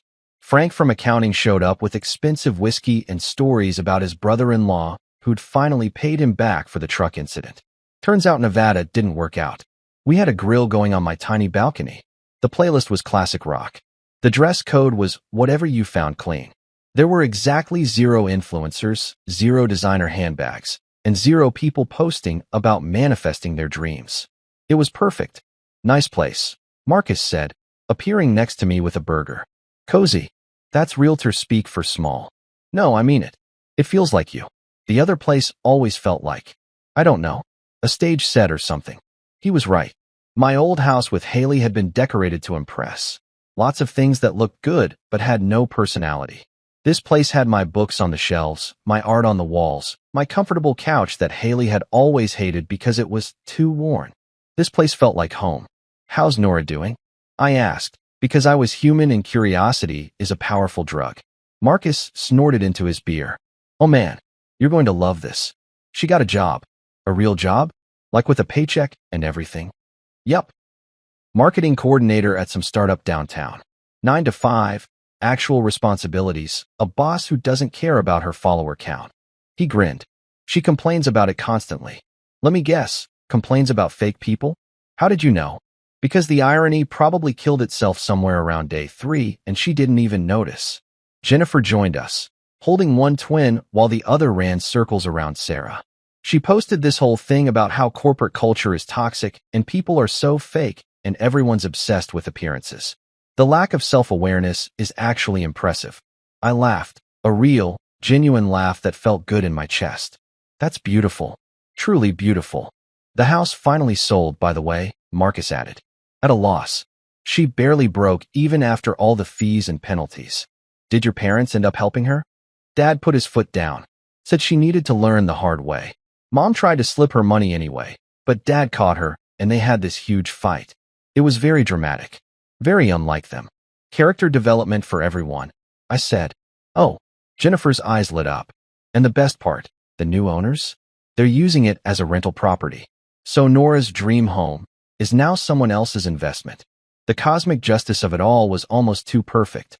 The house that was supposed to launch her influencer empire, the house I'd funded while she posted about being self-made, was now generating passive income for someone who'd actually earned their money.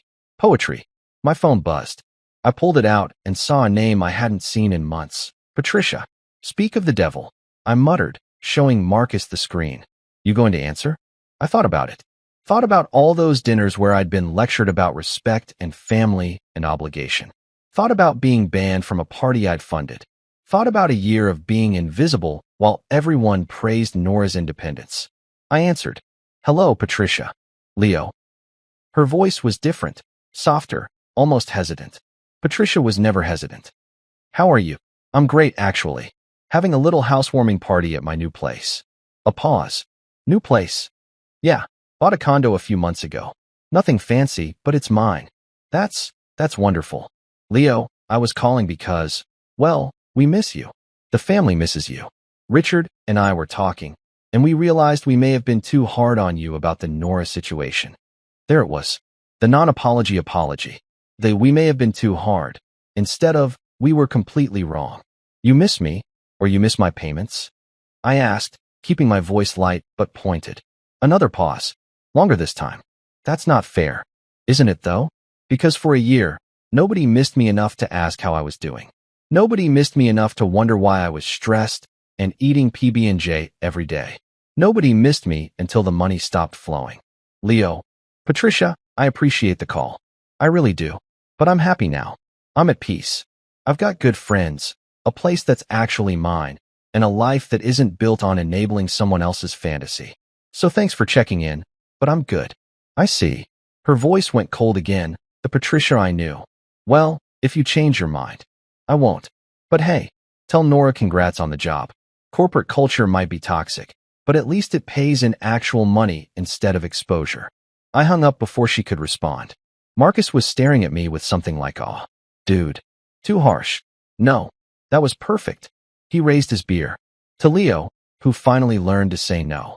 To saying no, I echoed, clinking bottles with him. Sarah wandered over with the Tupperware of cookies. Who was that? Former mother-in-law trying to reconnect now that she realizes I'm not the villain. Or realizing Nora might need more money soon. Jennifer added cynically. Also possible. We stood there on my little balcony, watching the sun dip below the horizon, painting the sky in oranges and pinks. In the distance, I could see the city lights starting to twinkle on. Somewhere out there, Nora was probably complaining about her commute. Patricia was probably stewing about my rejection. Haley was probably at some family dinner explaining for the 100th time that our divorce was mutual. And me? I was here, in my paid-for condo, with people who actually gave a damn about me, eating grilled food and drinking good beer. When people asked now why I was so calm, so at peace, I told them the truth. Because once you stop funding delusion, peace gets real cheap. The best part? I checked Zillow last week out of morbid curiosity. The house, Nora's former dream home, my former financial nightmare, was up for rent. $2,800 a month. Almost exactly what I'd been paying in mortgage. Guess Karma needed a new tenant. And honestly, I hope they were happy there. I hope they had good lighting for their content, perfectly arranged smoothie bowls, and absolutely no idea about the drama that had built those marble countertops. Because that house had taken enough from me. Now it was just bricks and mortar and someone else's problem. I raised my beer to the sunset, to freedom, to the beautiful simplicity of finally putting myself first. Here's to peace. I said to no one in particular. To peace, my friends echoed. And in that moment, standing on my modest balcony in my modest condo with my immodest sense of satisfaction, I meant it. Peace was cheap when you stopped paying for everyone else's dreams. And buddy, I was finally, gloriously, completely at peace. During my wife's work party, my wife's boss approached me and said, "Tomorrow, your wife will go on vacation with me. I don't need your permission because your wife agreed already." My wife smirked. I agree. I left the room and came back with something in my hands, and everyone fell silent. What happened next turned the party into a living nightmare. Too much perfume, too many fake smiles, and free wine that tasted like expensive regret. I showed up in a suit that had seen better depositions, nodded at people whose names I'd pretend to remember, and tried to enjoy the hors d'oeuvres like a man auditioning for normality. Mara looked stunning in a way that could still make my chest do that dumb, nostalgic flip, until she smiled at Anthony Reeves like he'd invented oxygen. Anthony Reeves is the kind of man who thinks charisma is a megaphone and mercy is a corporate perk. He laughs loud enough for his ego to echo off the glass walls and smells like the $1,000,000 confidence you can't buy unless you already have the wrong kind of money. He clinked his glass. The sound ricocheted like a starter pistol, and announced to the room with the casual arrogance of a man who believes other people's lives are open source. "Tomorrow, your wife will go on vacation with me. I don't need your permission because she already agreed." The air stopped being air for a beat. People froze like they'd accidentally walked into a taut comedy sketch that turned dark. Some people tittered nervously, like someone had asked them to clap on cue. Others stared as if they'd seen a car wreck in slow motion and were trying to find their phones to record the aftermath. Mara smirked, which is what made my smile curdle inside and turn into something colder. "I agree," she said, the words falling soft but precise, like someone pressing an elevator button for the floor you don't want to go to. I excused myself because habit had taught me that immediate reaction is often the worst kind of reaction. Walking away can be a strategy if you plan to come back smarter. Outside the party, The night smelled like rain waiting to happen and the kind of freedom people advertise in motivational posters. Fake, glossy, and oddly far away. I stood for a minute, breathed, and told myself a sentence I would eventually use as a thesis. If they wanted to make my life a joke, I'd make sure they remembered the punchline. I went back in with the measured calm of a man who'd been given a second in which to plot. I went back in with a pocket full of patience and a head full of plans. The room was a circus of pretense. People in expensive clothes pretending that nerves were just seasonal allergies. I walked back in, and instead of the passive, wounded guy they expected me to be, I had a sleek black folder in my hands. You could feel curiosity ripple through the crowd like static electricity. Anthony, red-faced with the kind of certainty that looks good on a mug but terrible on a resume, asked me what the folder was like he could charm the answer out of me. I smiled like a man who had already rehearsed the silence he would use as a weapon and set the folder down in front of him. He opened it with a practiced air of showman confidence, and for the first time that night his face, normally set to broadcast mode, gave a private performance of panic. Inside the folder were things you don't find in official press releases. Invoices to shell companies, signed receipts with his handwriting linking him to accounts overseas, screenshots of promises that read more like blackmail than romance. It's funny how power looks when you expose the levers. Cheap and ridiculous. The projector, set up earlier to play slick company highlight reels, had this curious talent for reflecting embarrassment, and someone, somewhere, had cued the wrong clip. Instead of smiling team-building slides, the screen filled with footage, Anthony and Mara in settings that were not conference rooms. There were texts, calendar invites, and photos with timestamps that conveniently matched business trips he'd approved and she'd mentioned. You could hear an audible gulp of disbelief slide across the assembled faces like a bad drink being swallowed. Phones came out, of course. Everyone wants to be the first one to have witnessed the fall of someone taller. You can't stop viral content once it decides it's going to be viral. It behaves like a toddler with a microphone. Anthony lunged for the projector with more reflex than sense, hands awkward and desperate. But there's a very particular rule in modern public humiliation. Once a truth starts playing on the big screen, it doesn't care for ego. I leaned in close enough to hear him mutter excuses that sounded like rehearsed confessions. Misplaced trust, corporate pressures, poor judgment. Words people use when they want to keep their dignity but don't want to fix anything. Mara, mascara feathering at the corners, looked stunned at first, then furious, then small in a way that made the room uncomfortable. Some people clutched their napkins like rosaries, as if faith could save reputation. A few whispered, "Oh my God," the preferred modern liturgy. Someone called for security, because when you're on the losing end of a power play, you always want someone with an ID badge to fix your mess. Meanwhile, I felt no urge to dramatize my victory. This wasn't revenge porn. This was a curated demonstration of consequence, and consequence is quieter than people expect. I had done the boring, annoying work that doesn't look good on Instagram. Hidden accounts traced, messages archived, a friend in IT who owed me more than a favor and mirrored server logs like a saint. I'd watched patterns, stitched together receipts, and turned gossip into something a judge could appreciate.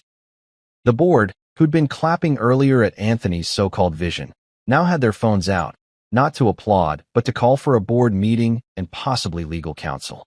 People who pretended to be loyal left the room faster than free food at the end of a conference.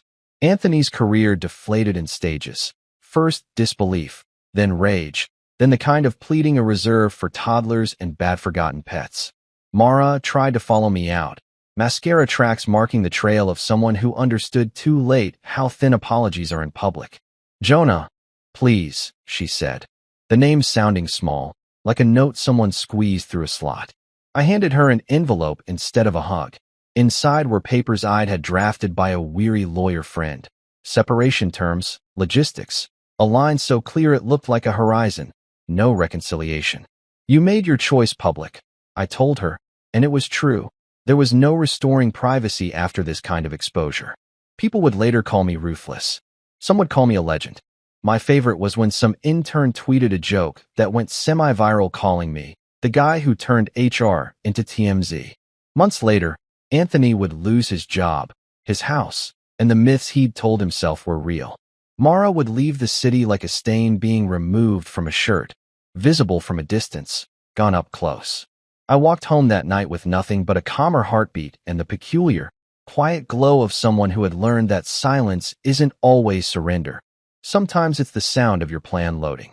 Before my life turned into a public service announcement about betrayal, Mara and I actually had something good, or at least, I thought we did. You know that early phase of love when you're dumb enough to think laughter can pay bills and kisses can fix credit scores? That was us. She was working 2 jobs when I met her, one at a coffee shop, another at a clothing store that smelled like teenage insecurity and cheap perfume. I'd stop by both just to see her. At the coffee shop, she'd hand me lattes with hearts drawn in the foam like she invented love itself. At the clothing store, she'd roll her eyes at entitled customers while whispering, "If I ever get rich, I'm buying this whole place just to fire everyone." It was ambition wrapped in eyeliner, and I was hooked. Mara was all sharp edges and soft laughs. She wasn't just beautiful, she was magnetic. When she talked, you listened. When she smiled, you forgot the rent was due. I was working as a junior project analyst back then, translation, human spreadsheet. My biggest expense was pretending to have hobbies. But when I saw her struggling with her car one evening, hood up, frustration written all over her face, I pulled over like some broke superhero. I didn't even know how to fix it. I just wanted to look useful. 20 minutes, 3 YouTube tutorials, and 1 burnt finger later, the engine started. She called me her miracle worker. I called her the reason I stopped caring that my shirt smelled like engine grease. That's how it started.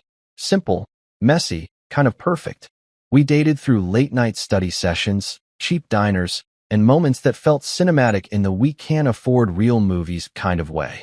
When she got into grad school, she cried and said she couldn't do it without me. I believed her. I paid her tuition in installments that my wallet still sends me hate mail about. I bought her books, helped her study, and learned that supporting someone's dreams sometimes means watching your own fade quietly in the background. But I didn't mind. I thought that's what love was, equal parts sacrifice and optimism. We got married after she graduated. It wasn't fancy, just a courthouse wedding, her in a cream dress, me in a borrowed suit. Our vows were simple. She promised never to let ambition change her, and I promised to always believe in her. Yeah, irony aged that one like milk. The early years were good. We built a life with mismatched furniture and a lot of laughter. We celebrated promotions with takeout and anniversaries with coupons. We were a team, or so I thought. I was proud of her, even when she started outpacing me career-wise. She had that hunger, the kind that makes recruiters drool. When she landed her job at Brookstone Dynamics, she called me crying. "Jonah, they picked me. They actually picked me." We opened champagne that cost less than gas that night and toasted to the future. I didn't realize I was cheering for the version of her that would eventually forget me. At first, she'd come home talking about her projects, her coworkers, her ideas. Then came the names, Anthony this, Anthony that. Her new boss, the visionary, the guy who apparently could change an industry with one email. He was older, smooth-talking, and full of stories about grind culture and leadership mindsets. I met him once at a company mixer. He shook my hand, looked me in the eye, and said, "So you're the man behind the woman, huh?" I should have known right then he was the type who collected people like business cards. He wore a Rolex that looked like it had an ego problem and had that tone of voice that made every sentence sound like a TED Talk that went on too long. Mara admired him. I could see it in the way she straightened her posture when he walked by, how her voice got that polished, professional lilt she never used with me. I told myself it was just respect. Spoiler alert, it wasn't. Then came the wardrobe changes. Suddenly, she was dressing like LinkedIn made her its cover model. Tailored blazers, heels sharp enough to cut glass, perfumes I couldn't pronounce. I complimented her once, and she said, "It's important to look the part." I didn't realize she meant his part. Our dinners became silent PowerPoint presentations. I'd ask how her day was, and she'd answer in slides. Busy, productive, tired. I'd try to make jokes, and she'd smile like laughter was a subscription she'd canceled. My wife. This woman who once danced barefoot in our living room to 80s love songs, now scheduled intimacy like it was a dentist appointment. The first real crack showed when she started working late. The first night, I believed her.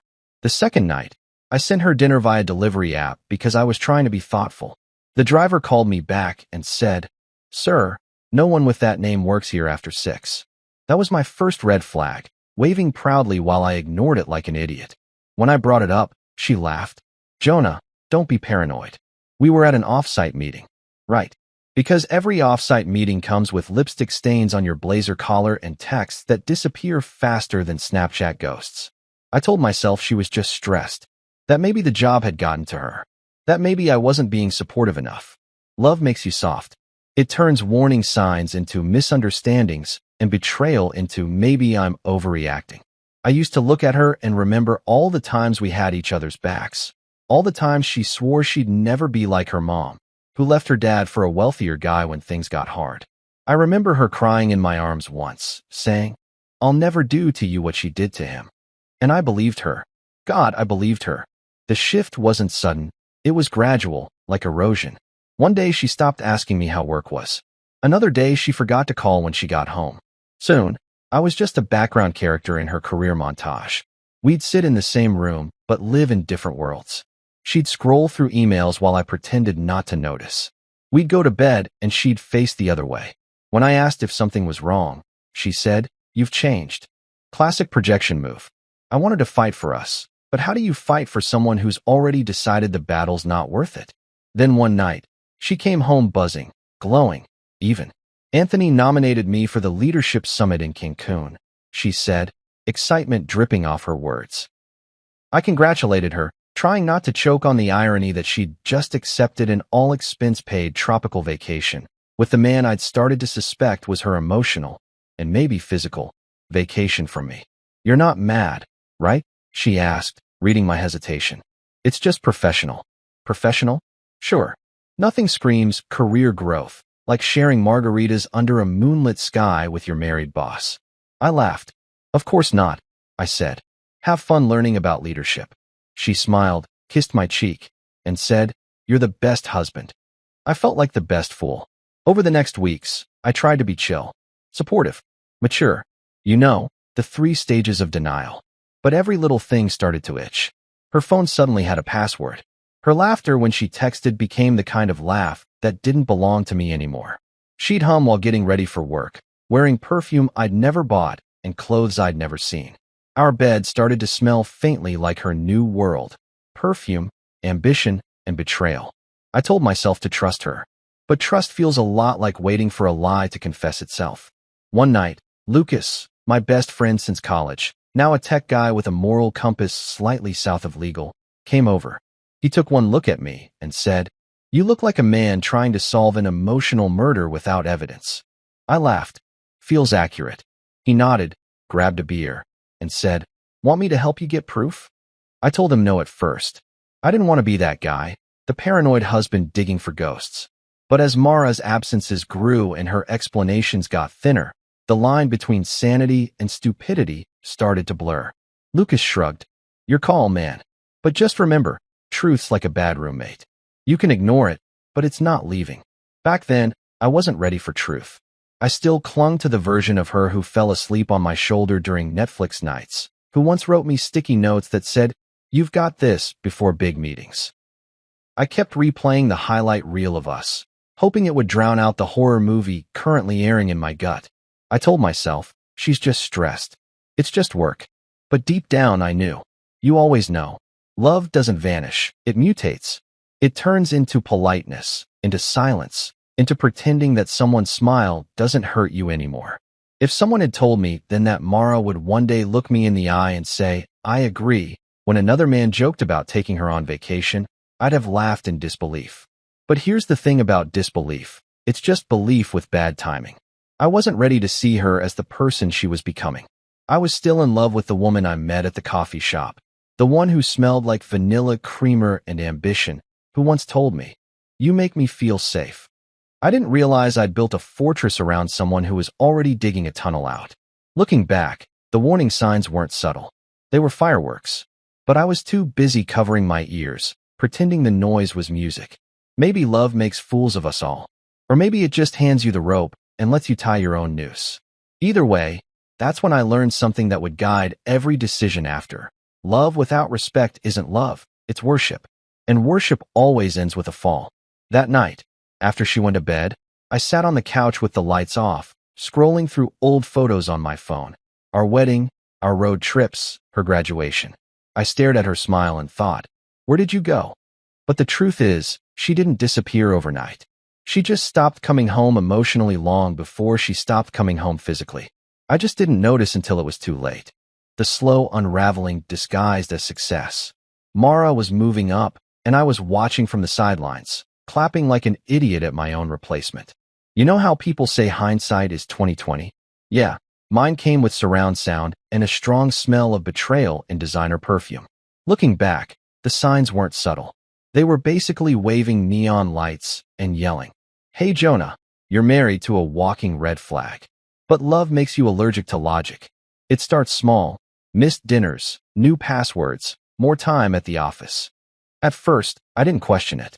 I mean, Mara had always been ambitious, driven, laser-focused on success. That was part of what I loved about her. But lately, her drive came with accessories, new handbags, new perfume, and new lies that even a soap opera would reject for being too dramatic. The first real red flag arrived at 11:47 p.m. on a Wednesday. I'd just finished watching a documentary about billionaires pretending to be relatable when her phone buzzed on the counter. Normally, I wouldn't touch it, but curiosity is a drug that doesn't need a prescription.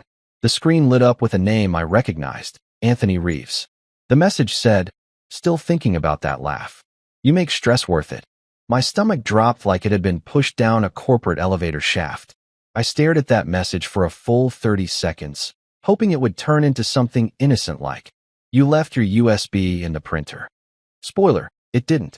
When she came out of the bathroom, I played it cool. "Hey," I said, pretending to scroll through my phone. "Anthony texting this late, huh?" She froze for half a second, just enough for me to clock the guilt before the performance began. "Oh, it's work stuff. You wouldn't understand." That line hit different. You wouldn't understand. Translation: stay in your lane, champ. This is above your pay grade. Funny thing, though, I was the one paying the mortgage on the house she was getting dressed in for team dinners. I told myself not to overreact. Maybe they were just close coworkers. Maybe he was just friendly. Maybe I was an idiot. So I did what every self-respecting man in denial does. I ignored my instincts and opened a beer instead. But once you see a crack, you can't unsee it. The next day, she left for work smelling like a brand new woman. Not her usual light vanilla perfume. No, this one was expensive, bold, and screamed, "Someone's trying to impress a man who uses hair gel aggressively." When I asked if she was wearing something new, she smiled that soft, patronizing smile that should come with a warning label. "It's just something I got from a client gift bag," she said. "Do you like it?" I didn't answer. I was too busy wondering which client handed out "Ode to Midlife Crisis" as a party favor. Then came the late-night calls. She'd sit in the living room, talking softly, laughing under her breath. Every time I walked in, she'd hang up. When I asked who it was, she'd say, "Work." At this point, work was basically her secret lover's code name. One night, I walked past her office and heard her whisper, "Stop, you'll get me in trouble." That's when my brain officially declared bankruptcy. I didn't confront her. Not yet. Because if you confront too soon, they just call you paranoid. I decided to gather evidence. Not because I'm dramatic, but because I've watched enough true crime to know the first person to yell loses. The next week, Anthony started acting strange around me at the office. Yeah, the same office. Corporate America is the world's smallest town, and my wife's affair came with a front row seat. He started calling me champ, patting my shoulder like I was his intern. Once, he even said, "Jonah, you're one lucky guy. Mara's a catch." I smiled and replied, "Yeah, she's caught a lot lately." He laughed like it was a joke. I didn't. He had that confident swagger of a man who'd never been told no, the kind of guy who'd hit on a married woman and then justify it with a TED Talk about chemistry. One afternoon, I dropped by his office to drop off a report. The door was locked, which was weird because Anthony loved being accessible to compliments, to gossip, to women who didn't belong to him. I knocked, and after a few awkward seconds, he opened it halfway. His tie was loose, hair slightly messy. Behind him, on the couch, was Mara's purse. "Oh," he said, smiling like a man who just got caught cheating on Monopoly rules. "She just stopped by for a quick chat." "A quick chat?" "Sure, Because all quick chats involve a locked door and a couch that looks like it's been through emotional warfare. I handed him the report and left before I said something that would end with HR getting involved and me trending on LinkedIn for the wrong reasons. That night, Mara came home acting like she was auditioning for Best Wife in Denial. She made dinner, laughed at my jokes, even suggested we go out that weekend. It would have been sweet if it didn't feel like a cover-up. I went to kiss her, but her perfume hit me like a flashback. The same one from earlier. I asked, "You wear that perfume for work too?" She froze again, half a second, just like before. "It makes me feel confident," she said. I nodded. "Yeah, I bet it does." She didn't catch the sarcasm. She never did. By this point, my gut was practically holding a protest. Every instinct screamed that something was off. Still, I didn't have proof. And in marriage, proof is currency. Without it, you're just the jealous husband in a story she'll retell to her friends over wine. So I stayed calm. On the outside, at least. On the inside, my brain was an active crime scene. I started paying attention to details. The way she'd smile at her phone. The way she'd text and tilt the screen away. The way she suddenly had to travel for work every other week. She said it was for client meetings in Chicago. I checked her mileage app. It never logged the trips. Turns out, the only client she was visiting was about 20 minutes from our house, with a rooftop condo and a poor sense of boundaries. I confided in my buddy Lucas, the same tech genius with the moral flexibility of a raccoon. "You're getting played, bro," he said while shoveling chips into his mouth. "You want me to clone her phone?" I sighed. "That's illegal." He shrugged. "So is betrayal." The man had a point. I told him no at first. But later that night, when Mara's phone buzzed again at midnight and she smiled in her sleep, I reconsidered my stance on morality. By morning, I had Lucas on speed dial. Meanwhile, Anthony's behavior reached new levels of someone's about to get slapped. During a team lunch, he actually winked at Mara across the table. Not the friendly kind of wink.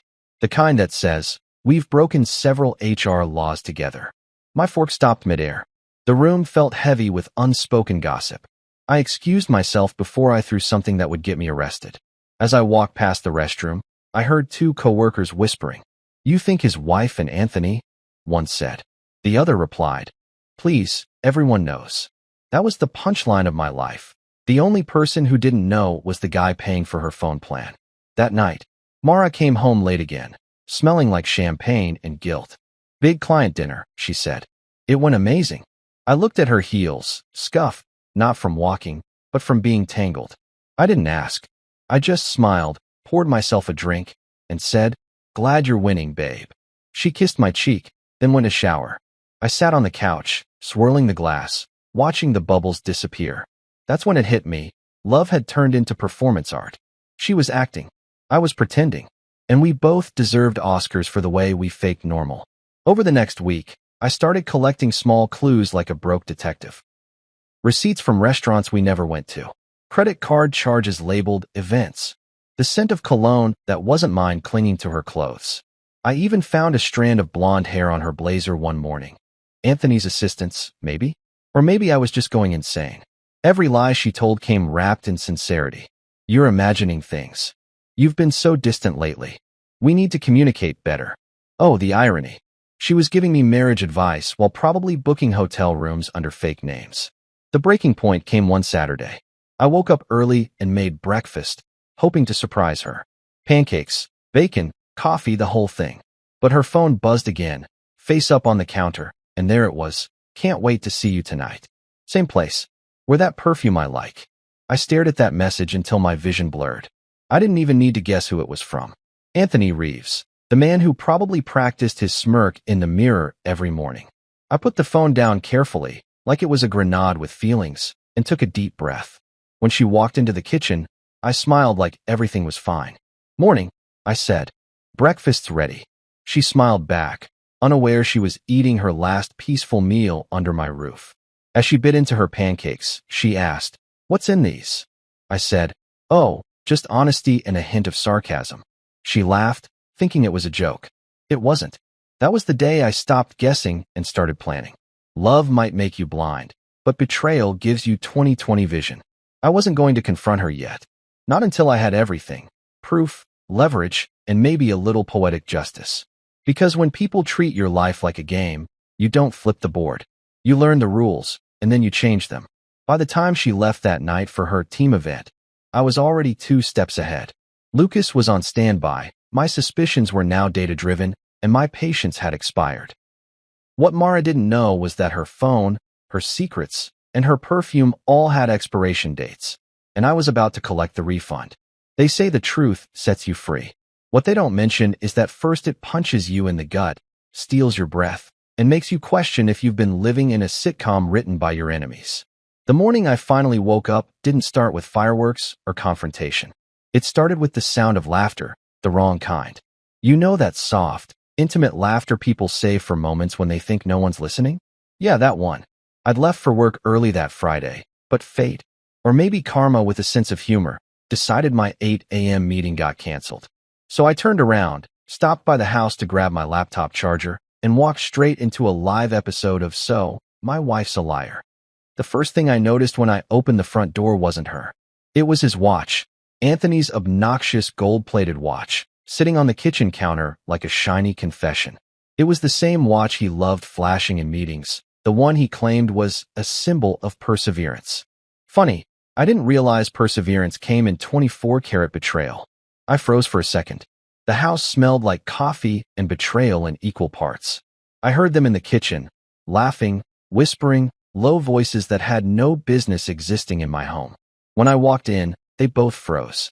Mara had her back turned, hair messy, wearing one of my shirts, which was poetic considering she'd clearly forgotten who it belonged to. Anthony was leaning against the counter like he owned it, holding a mug that said World's Best Wife. I bought that mug for her anniversary gift. My eye twitched. Morning, I said, calm as a monk who's done time. Mara's face drained of color. Then she smiled. Nervous, twitchy, the kind of smile you use when the fire alarm goes off in your brain, but you're pretending it's just a ringtone. Jonah, you're home early, she said. Yeah, I replied. Meeting got canceled. Looks like I crashed another one instead. Anthony straightened up like he was preparing for a TED Talk on poor decision-making. Jonah, I think there's been a misunderstanding. I raised an eyebrow. Oh, because the only misunderstanding I see here is you thinking my kitchen is a Marriott suite. His mouth opened, but no words came out. Just the sound of a man realizing his career, marriage, and hair gel budget were about to go up in flames. Mara tried to step closer, voice shaky but defiant. I can explain, she said. That's always the opening line of a guilty person's monologue. I leaned back against the wall, crossed my arms, and said, go ahead. I'll even make popcorn. She didn't explain, of course. She just stood there, looking at me like I was the problem for catching her in the act. Anthony grabbed his jacket, mumbling something about leaving, and brushed past me. I caught the faint whiff of his cologne. Expensive, overconfident, nauseating. He didn't meet my eyes. Smart move. If he had, I might have rearranged his dental alignment. The door slammed, leaving behind silence thick enough to choke on. Mara finally turned to me, tears welling up, but not falling. She always had this gift for emotional theater, knew how to look broken without feeling a thing. Jonah, she whispered, please don't look at me like that. I laughed. Like what? Like I'm finally seeing you for who you are. She tried to talk, but I wasn't in the mood for dialogue. I walked past her, grabbed the mug he'd used, and dropped it into the trash can with a satisfying clink. You know, I said, for someone who loves rules, you sure don't respect boundaries. She said it was a mistake, that it just happened, that she didn't mean to hurt me. Classic lines, straight from the betrayer's handbook. I wanted to yell, to throw something, to demand every answer. But I didn't. I just stood there, too calm for comfort. I think it scared her more than anger would have. That night, I didn't yell or slam doors. I lay awake, staring at the ceiling fan like it might spell out why everything I'd built suddenly collapsed. Every spin of the blades felt like a rewind of the last 9 years. Every laugh, every date, every whispered promise, all of it suddenly hollow. Around 3 a.m., something inside me snapped, not in a loud, dramatic way, but in a quiet, surgical one. It was like the sound of a switch being flipped. The old Jonah, the forgiving, accommodating, let's talk about this Jonah, died somewhere between the second and third spin of that ceiling fan. What replaced him was calm, strategic, and terrifyingly focused. By morning, I wasn't mourning anymore. I was calculating. Because when someone turns your life into a joke, you've got two options: cry or deliver the punchline yourself. I chose the latter. I started my day like nothing happened. Made coffee, shaved, even hummed a little. Mara came downstairs looking wrecked. Makeup smeared, eyes puffy, wearing guilt like cheap perfume. "You didn't come to bed," she said softly. "Didn't feel like sleeping next to a stranger," I replied. She winced. "Jonah, please, I didn't mean for this to happen." I sipped my coffee. "Yeah, affairs tend to happen the same way people trip and fall into luxury vacations with their boss." She followed me around the kitchen, talking about how she loves me, and it didn't mean anything. That part made me laugh so hard I nearly choked on my toast. Didn't mean anything? You risked your marriage, your job, and your dignity for a man who wears gold watches indoors. That's not meaningless. That's stupid with confidence. She cried harder, and I almost felt bad. Almost. Then I remembered the text messages, the perfume, the laughter. Compassion exited the building. She begged me not to do anything rash, which was hilarious because I'd never been calmer in my life. I told her I needed time to think, and she believed me because people like Mara always mistake silence for surrender. But my silence wasn't peace, it was planning. The rest of the day, I went about my routine like a ghost. I went to work, smiled at coworkers, pretended everything was fine. Inside, I was building a strategy. I wasn't going to let rage make me sloppy. No, I was going to let logic make me lethal. That evening, I met up with Lucas at our favorite dive bar, the Rusty Tap, the kind of place that smelled like regret and fried wings. He took one look at me and said, "You've got that someone's about to regret messing with me look." I told him what happened. He didn't react with pity. He just nodded and said, "So, how bad do you want payback?" I smiled. "Let's just say I'm past the forgiveness stage." He grinned. "Good. I've been waiting years to use my skills for evil." That's when Operation Truth Bomb was born. Over the next few days, I pretended to play the heartbroken husband while quietly setting the stage. I started going through her old messages, cloud backups, work calendar. I found patterns. Hotel bookings labeled as team building retreats. Expense reimbursements for client dinners that somehow took place on weekends. I wasn't even mad anymore. I was impressed by the level of effort it took to lie this well. I confronted her once more, just to test her consistency. "You ever been to the Willow Hotel?" I asked casually. Her fork froze midair. Maybe for a meeting," she said. "Yeah," I nodded. "Must have been one hell of a meeting. Your name's on 5 separate room receipts."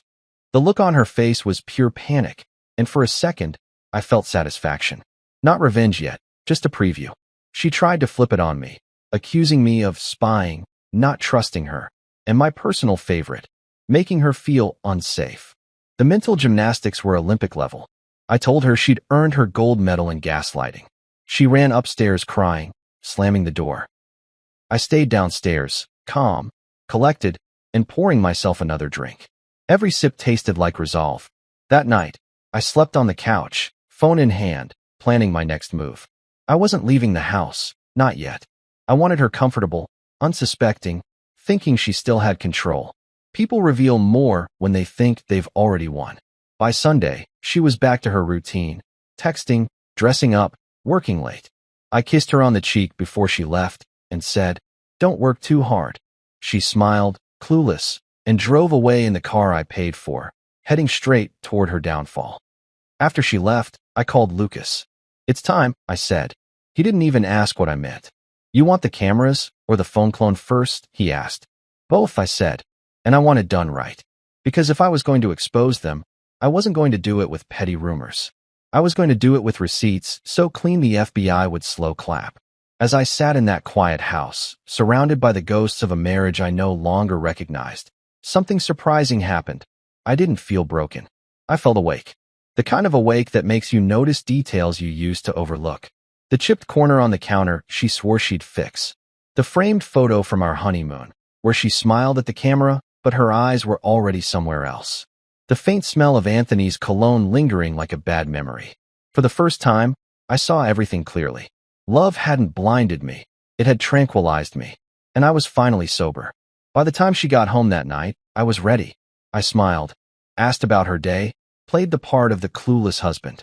She talked about networking opportunities and big projects coming up. I nodded, poured her a glass of wine, and said, "You deserve it." She smiled, probably thinking she'd won me over again. But what she didn't know was that she was drinking to her own finale. That was the night I stopped being her husband and started being her reckoning. I wasn't angry anymore. I was patient. And patience, when fueled by betrayal, is the most dangerous weapon on earth. You ever realize how betrayal turns you into a tech genius overnight? Because before all this, I couldn't even sync my phone with Bluetooth without threatening to throw it into traffic. But when your wife's sleeping with her boss, suddenly you're hacking into cloud backups like you've got a degree from the CIA's YouTube division. That's how my transformation began, from heartbroken husband to undercover IT operative. The mission? Exposed two idiots with power issues. The codename? Operation Karma, in HD. Step 1 was simple: surveillance. Lucas, my partner in crime, or, as he calls himself, a freelance justice technician, showed up that Sunday morning with a duffel bag full of gadgets that probably violated 6 privacy laws. "This," he said, holding up a pen with a lens, "is 1080p with sound. It'll catch everything." He also brought a tiny motion sensor, a few hidden cameras disguised as air fresheners, and a phone cloning device that looked like something Tony Stark might have built on his lunch break. "We're not just catching her," he said. "We're catching her professionally." I stared at the pile like a man about to commit emotional espionage. "You sure this is legal?" I asked. Lucas grinned. "Legal? No. Satisfying. Absolutely." That was good enough for me. We installed the first camera in the living room, angled perfectly at the couch, the same one she used for her conference calls. The second one went in the kitchen, because apparently infidelity likes to marinate next to the coffee maker. The third was subtle, a tiny button camera near the bookshelf in her office. I figured if she wanted to keep secrets, I'd keep receipts. Then came her phone. Lucas cloned it in minutes, syncing every message, call, and note straight to a hidden app on mine. The moment it buzzed with a new notification, my stomach buzzed with caffeine and dread. The first few messages were boring: work chatter, calendar invites, a grocery list. Then came the good stuff. "You looked stunning today. I can't stop thinking about last night. Same place next week?" And just like that, I became a witness to my own humiliation in real time. Funny thing about reading texts like that, you'd think it would destroy you. And yeah, it hurt, but mostly it made me numb. It's hard to feel pain when you're too busy planning payback. I screenshotted everything. Dates, times, messages. I even started categorizing them like I was building a betrayal database. January 12th, hotel meetup. January 26th, lunch, meeting. By the end of the week, I had a digital scrapbook of infidelity that could make a divorce lawyer cry tears of joy. But evidence wasn't enough. I wanted context. I wanted to see the looks on their faces when they thought no one was watching. The cameras helped with that. Every night after she went to bed, I'd review the footage on my laptop like some deranged security guard in a romantic horror film. Sometimes, I'd see her on the couch, laughing on FaceTime, whispering things that made my blood boil. Once, I saw Anthony's car pull into the driveway. They didn't even make it to the couch that time. I had to pause the video and walk outside before I broke something valuable, like his face. But you know what stopped me? The realization that revenge isn't about rage, it's about rhythm. If you rush it, you ruin it. I needed more than a scandal. I needed a finale. Something public, poetic, and impossible to forget. And for that, I needed information bigger than infidelity. So I called in Lucas again. "You're a tech guy," I said. "How hard would it be to, say, mirror Anthony's company's server?" He raised an eyebrow. "You trying to get fired or knighted?" "Maybe both," I said. He grinned. "You're lucky I love chaos." Within days, Lucas had mirrored Anthony's digital kingdom. Emails, transactions, private folders, everything. The man was dirtier than a politician's tax file. Offshore accounts, unreported bonuses, bribes disguised as consulting fees. He was using company funds for personal travel, including the business trips with my wife. Each document felt like a new level in the video game of justice. "Dude," Lucas said, scrolling through an encrypted folder. "This guy's practically writing his own indictment." "Good," I said. "Let's make it a bestseller." For weeks, I played it cool, smiled in meetings, sent Mara good morning texts, kissed her on the forehead before she left for work. All the while, I was archiving her downfall. Every time she looked at me with that fake innocence, I had to fight the urge to laugh. She thought she was manipulating me. She didn't realize she was auditioning for the lead role in her own public meltdown. Then one evening, while reviewing new footage, I caught something unexpected. Not Anthony this time, but Mara alone, sitting on the couch, staring at her phone, crying. For a split second, it threw me off. I'd gotten so used to seeing her as the villain that I forgot she was human. She muttered to herself, "What have I done?" Part of me wanted to believe she felt guilty. The other part knew guilt wasn't the same as regret.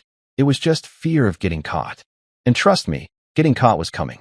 The next day, I decided to test her loyalty, or what was left of it. Over breakfast, I said casually, "I might get transferred out of state for work." She blinked, trying to hide relief. "Oh, really?" she said, tone way too bright for someone hearing their husband might leave. "Yeah," I replied. "Maybe New York. Maybe Chicago. Depends on what opens up."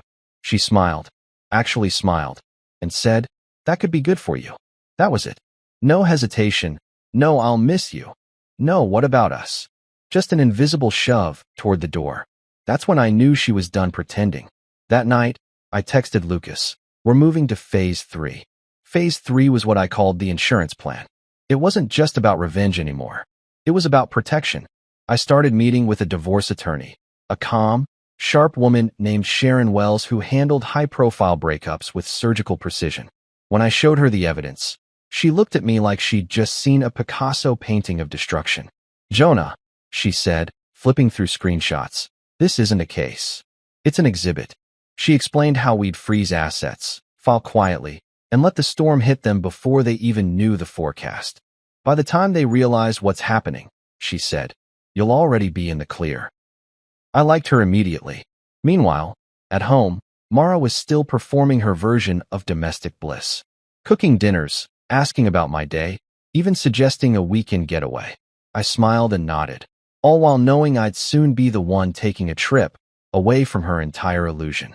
I even started journaling, which sounds lame until you realize writing "Don't punch Anthony in the throat 10 times a day" is cheaper than therapy. Then came the corporate party invitation. Annual celebration, it said, in gold cursive font. Anthony's company was throwing a rooftop event for employees and their families. Translation, an ego parade with free drinks. Mara couldn't stop gushing about it. "It's a huge deal," she said. "Anthony wants everyone there." I almost laughed out loud. Of course he did. What better place for a man who loves the spotlight to light himself on fire? That's when I knew the party would be the stage for my finale. I spent the next few days tightening every screw in my plan. Lucas helped me set up encrypted backups of all files, emails, transactions, videos, everything. I gave copies to Sharon, another to a private cloud, and one on a sleek black folder I'd carry to the event itself. My props were ready. My performance rehearsed.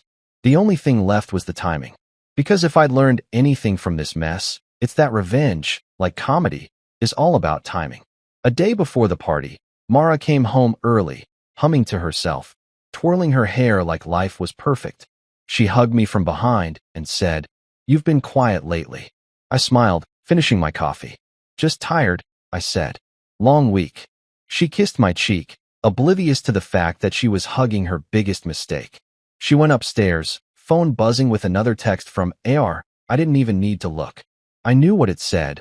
Something charming, something gross, something that would age terribly once it hit the projector screen. That night, I couldn't sleep. Not because of anger, but because I was finally free of it. I realized I wasn't just taking revenge. I was reclaiming control. For months, I'd been living like a ghost, waiting, watching, surviving. But now I was writing the ending. And for once, it was mine. I poured myself a drink, sat by the window, and whispered, "Tomorrow, the show begins." In that moment, I almost felt bad for them. Almost. Because they had no idea what was coming. They thought they'd gotten away with it, that they'd fooled the world. But tomorrow night, under those fancy rooftop lights, they'd learn a valuable lesson about underestimating quiet men. And if Karma had a sense of humor, which I'm pretty sure she does, she'd be sitting front row, sipping wine, and clapping. If irony had a favorite playground, it would have been that rooftop. Nothing screams corporate loyalty like expensive champagne, fake laughter, and a skyline pretending to care about your life choices. The event was hosted by none other than Anthony Reeves, the man, the myth, the midlife crisis in designer shoes.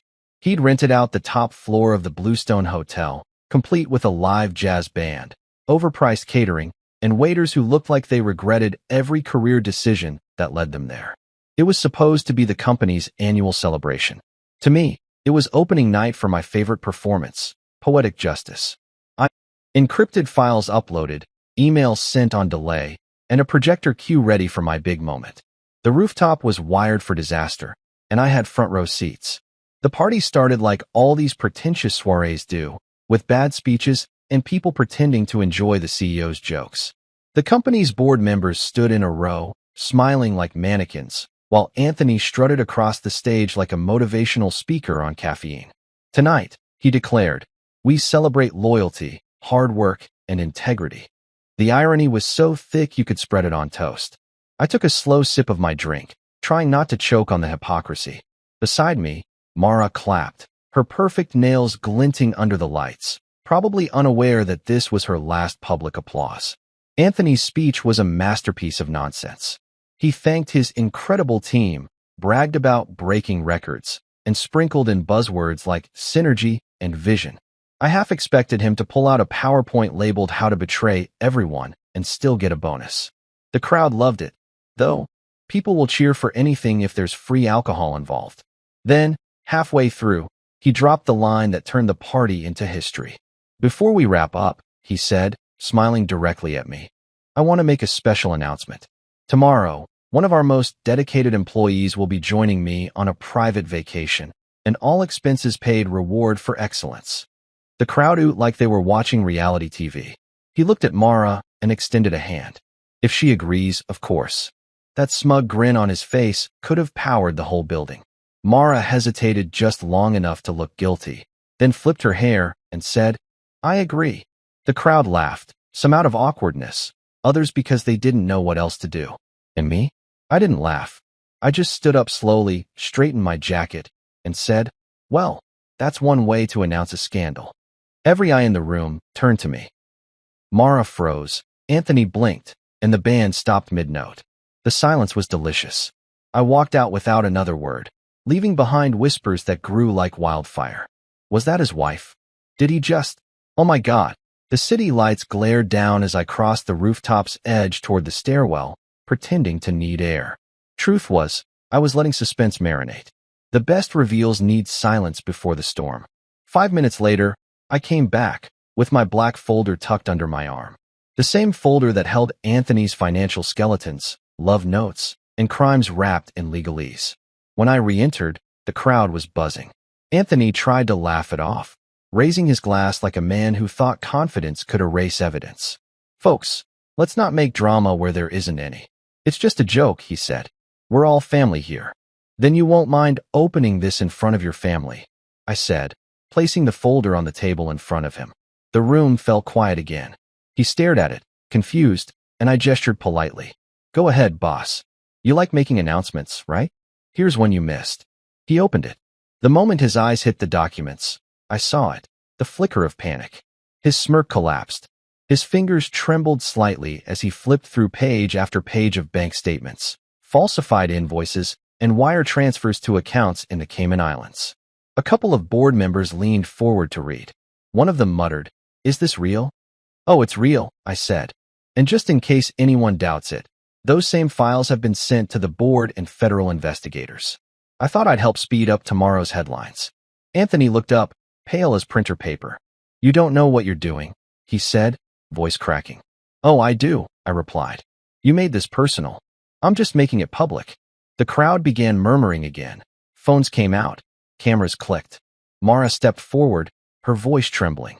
Jonah, what is this? Your career in flames, I said. Buckle up. She turned toward Anthony, whispering, Tell me this isn't true. He didn't answer. She looked back at me, realizing for the first time that maybe she wasn't the smartest person in the room. Someone from the board grabbed Anthony's arm, whispering furiously. Another one started dialing on his phone. The band tried to restart the music, probably hoping sound could drown chaos. It couldn't. Anthony stammered. You have no proof of personal misconduct. I raised an eyebrow. Oh, you mean this? I motioned to the projector, which flickered to life behind him. The crowd turned as the company's highlight reel cut out, and a very different kind of highlight began playing. There they were, Anthony and Mara, caught in crisp HD glory. Hotel rooms, dinner dates, the office couch that HR will never be able to disinfect enough. The footage rolled with timestamp overlays, matching perfectly with company expense reports. The audience gasped in unison like a choir of disbelief. Someone dropped a glass. Someone else whispered, "Holy sh**T." Anthony lunged toward the projector, shouting, "Turn it off." But Lucas had locked the feed remotely. The video kept looping while half the crowd recorded it with their phones. You can't stop viral content, not when it's earned. Mara screamed at me, mascara streaking, "Why would you do this to us?" I laughed. "Us? Sweetheart, there's no us in betrayal." She started to cry, muttering about love and mistakes, but no one was listening.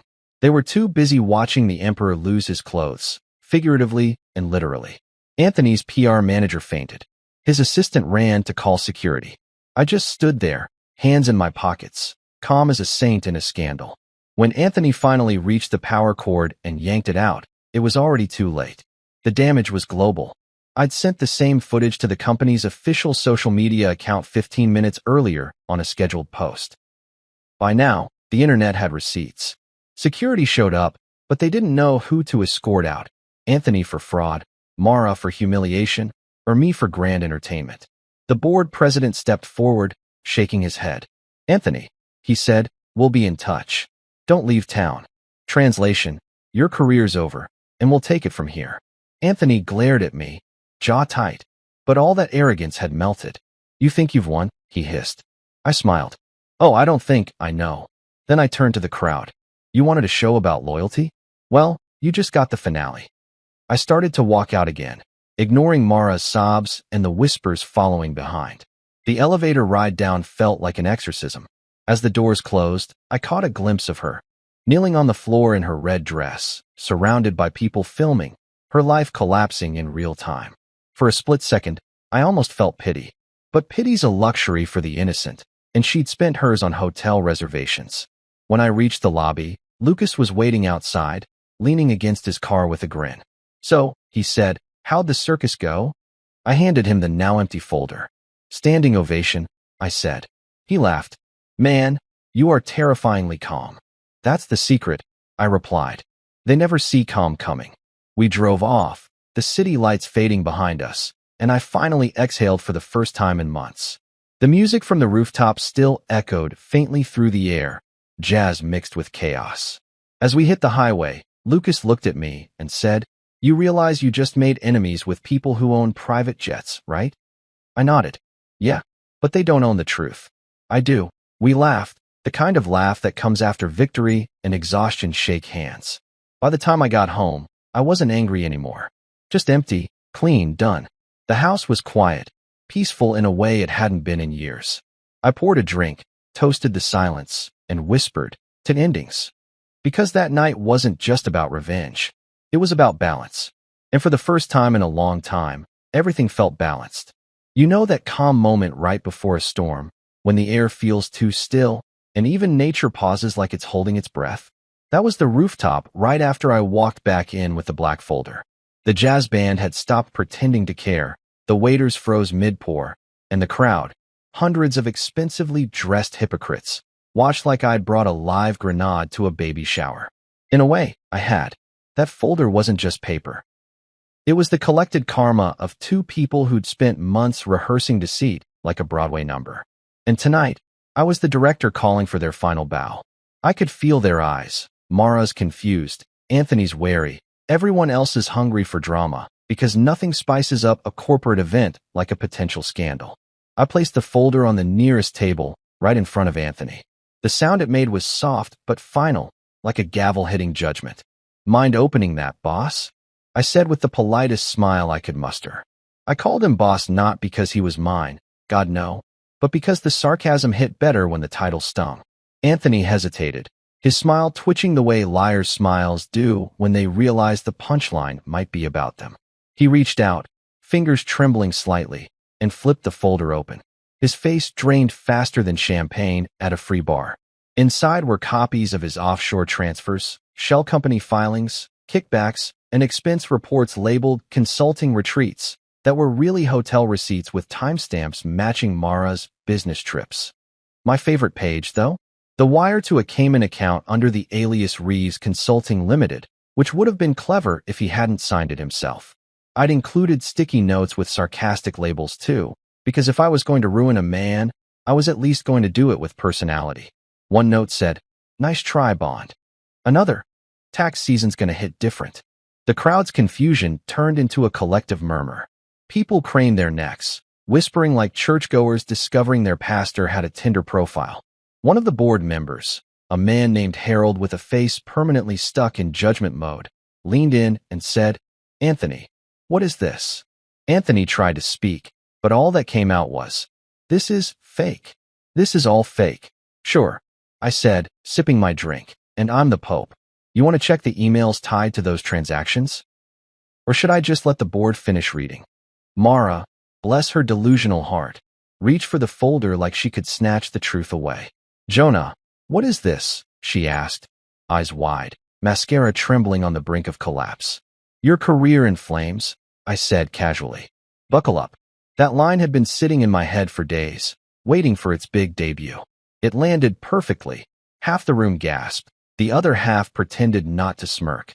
Even Lucas, who was somewhere in the crowd disguised as event tech support, probably gave me a mental high five. Anthony looked like a man watching his house burn while holding the matches. He tried to laugh it off. "Ladies and gentlemen, my ex-employee here has a very vivid imagination. None of this means anything." "Oh, it means something," I said.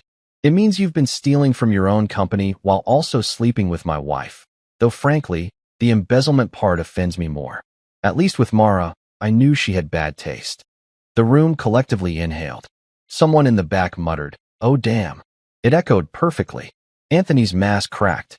"You don't know what you're talking about," he hissed. "I know everything," I said, leaning forward. "Emails, transfers, texts, photos. You name it. You've been sloppy, Anthony." "And arrogance? That's a hell of a paper trail." I nodded at the folder. "That's just the appetizer. The main course was sent to your board of directors and the federal investigators about an hour ago. By the time dessert is served, they'll have questions about your loyalty bonuses." Mara turned to him, panic rising like bad perfume. "Anthony, tell me this isn't true." He didn't. He couldn't. His silence said more than any denial could. She looked back at me, tears spilling now, voice breaking. "Jonah, please, why are you doing this?" "Why?" I said, laughing quietly. "Because when you spend months making a joke out of my life, it's only fair I deliver the punchline." Security had started edging closer, not sure who to escort out. That's the problem with moral chaos. It confuses authority. Anthony barked, "Get him out of here." But Harold, the board member, raised a hand. "Not so fast, Reeves. We need to verify some things first." Translation: they smelled blood in the water and wanted to make sure it wasn't theirs. The crowd's curiosity mutated into fascination. Phones came out, because of course they did. This was America. If drama doesn't end up online, did it even happen? Someone whispered, "Is this a prank?" Another said, "No way. This is real." I could feel the attention shift from gossip to awe, and that's when I realized something. For months, Anthony had been the man everyone envied. Rich, powerful, adored. But now, standing there pale and sweating under the lights, he was just another cautionary tale in an expensive suit. He tried one last Hail Mary. "You're finished, Reed. You've just committed defamation, blackmail, whatever this is, it's illegal." "You're right," I said. "So is wire fraud, sexual harassment, and tax evasion, but I'm not the one doing those. Don't worry, though. You'll get plenty of time to discuss legality with your lawyer." A few people actually laughed at that, trying to hide it behind their glasses. The board members exchanged looks, murmured something, and 3 of them walked off with their phones out, likely making those emergency calls that end with asset freezes and press releases. Anthony's voice cracked again. "You can't destroy me." "Buddy," I said, smiling, "you did that yourself. I just brought popcorn." Mara reached for me again, her voice desperate now. "Jonah, please, we can fix this. Just tell me what you want." "Peace," I said. And you can't give that. She sobbed harder, her makeup streaking into war paint. Someone handed her a napkin. I almost thanked them. It added theatrical flair. Anthony tried to recover, straightening his jacket like the fabric could restore dignity. "Let's all calm down," he said, forcing a laugh. "This is clearly the act of a bitter man trying to ruin my reputation." I nodded. "You're right about one thing. I am bitter. But your reputation? You did that part solo. I just provided the lighting." Then I gestured to the folder again. "Keep it. Souvenir. You'll need it when the auditors come knocking." By then, the rooftop had split into factions. One side wanted to flee before the metaphorical explosion. The other stayed, glued to their spot like they were watching a live Netflix original. And in the middle, Anthony and Mara stood like two broken pillars of ego, trying to hold up a crumbling empire. I turned to leave, but before I did, I leaned toward Anthony and said quietly, "You know what's funny? You spent your life climbing ladders. Tonight, you tripped over your own rung." As I walked toward the exit, I heard the sound of chaos blooming behind me. Board members shouting, security radioing, guests whispering, Mara crying. It was symphonic. Lucas caught up with me near the elevator, camera bag slung over his shoulder. "That was intense," he said, grinning. "I give your performance a solid 10. "Thanks," I said. "Think it'll go viral?" "Already trending," he replied, showing me his phone. A video titled "CEO's Rooftop Meltdown" had thousands of views in under 5 minutes. Guess your 15 minutes of fame are about to hit him first. I chuckled as the elevator doors closed. Good. Maybe he can finally use that charisma to apologize to his shareholders. Downstairs, the hotel lobby buzzed with the confused chatter of guests who'd heard the noise but didn't know the story. I walked past them, calm, composed, folder-free. Outside, the night air hit me like oxygen after years underwater.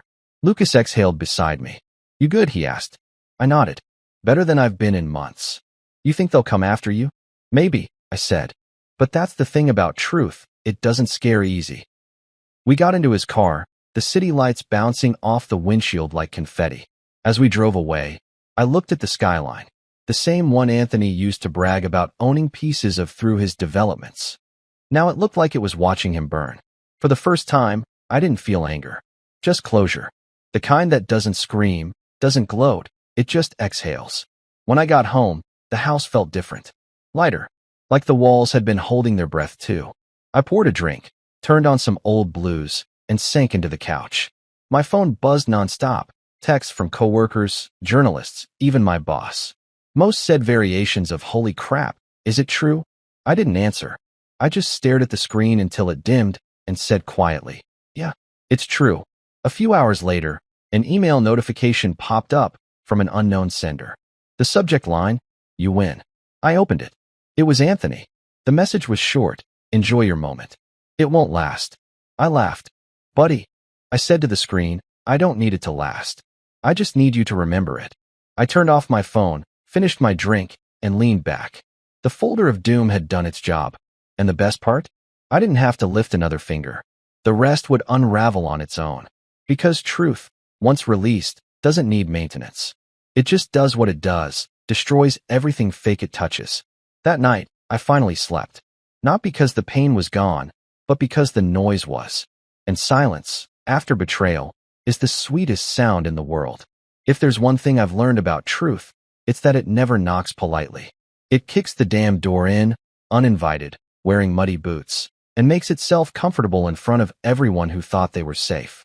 That's exactly what happened that night when the projector, the innocent, company-issued projector meant for stock updates and PowerPoint slides about team growth, decided to expose two people's extracurricular activities to an audience of roughly 200 employees, partners, and social climbers. You could have heard a mouse faint. Now, you might think I planned every pixel of that chaos, and you'd be right. Lucas and I had spent 2 nights straight making sure the files were lined up, the timing perfect, and the projector synced to autoplay. All I had to do was wait for Anthony to open his big mouth about loyalty. He loved that word, mostly because he didn't understand it.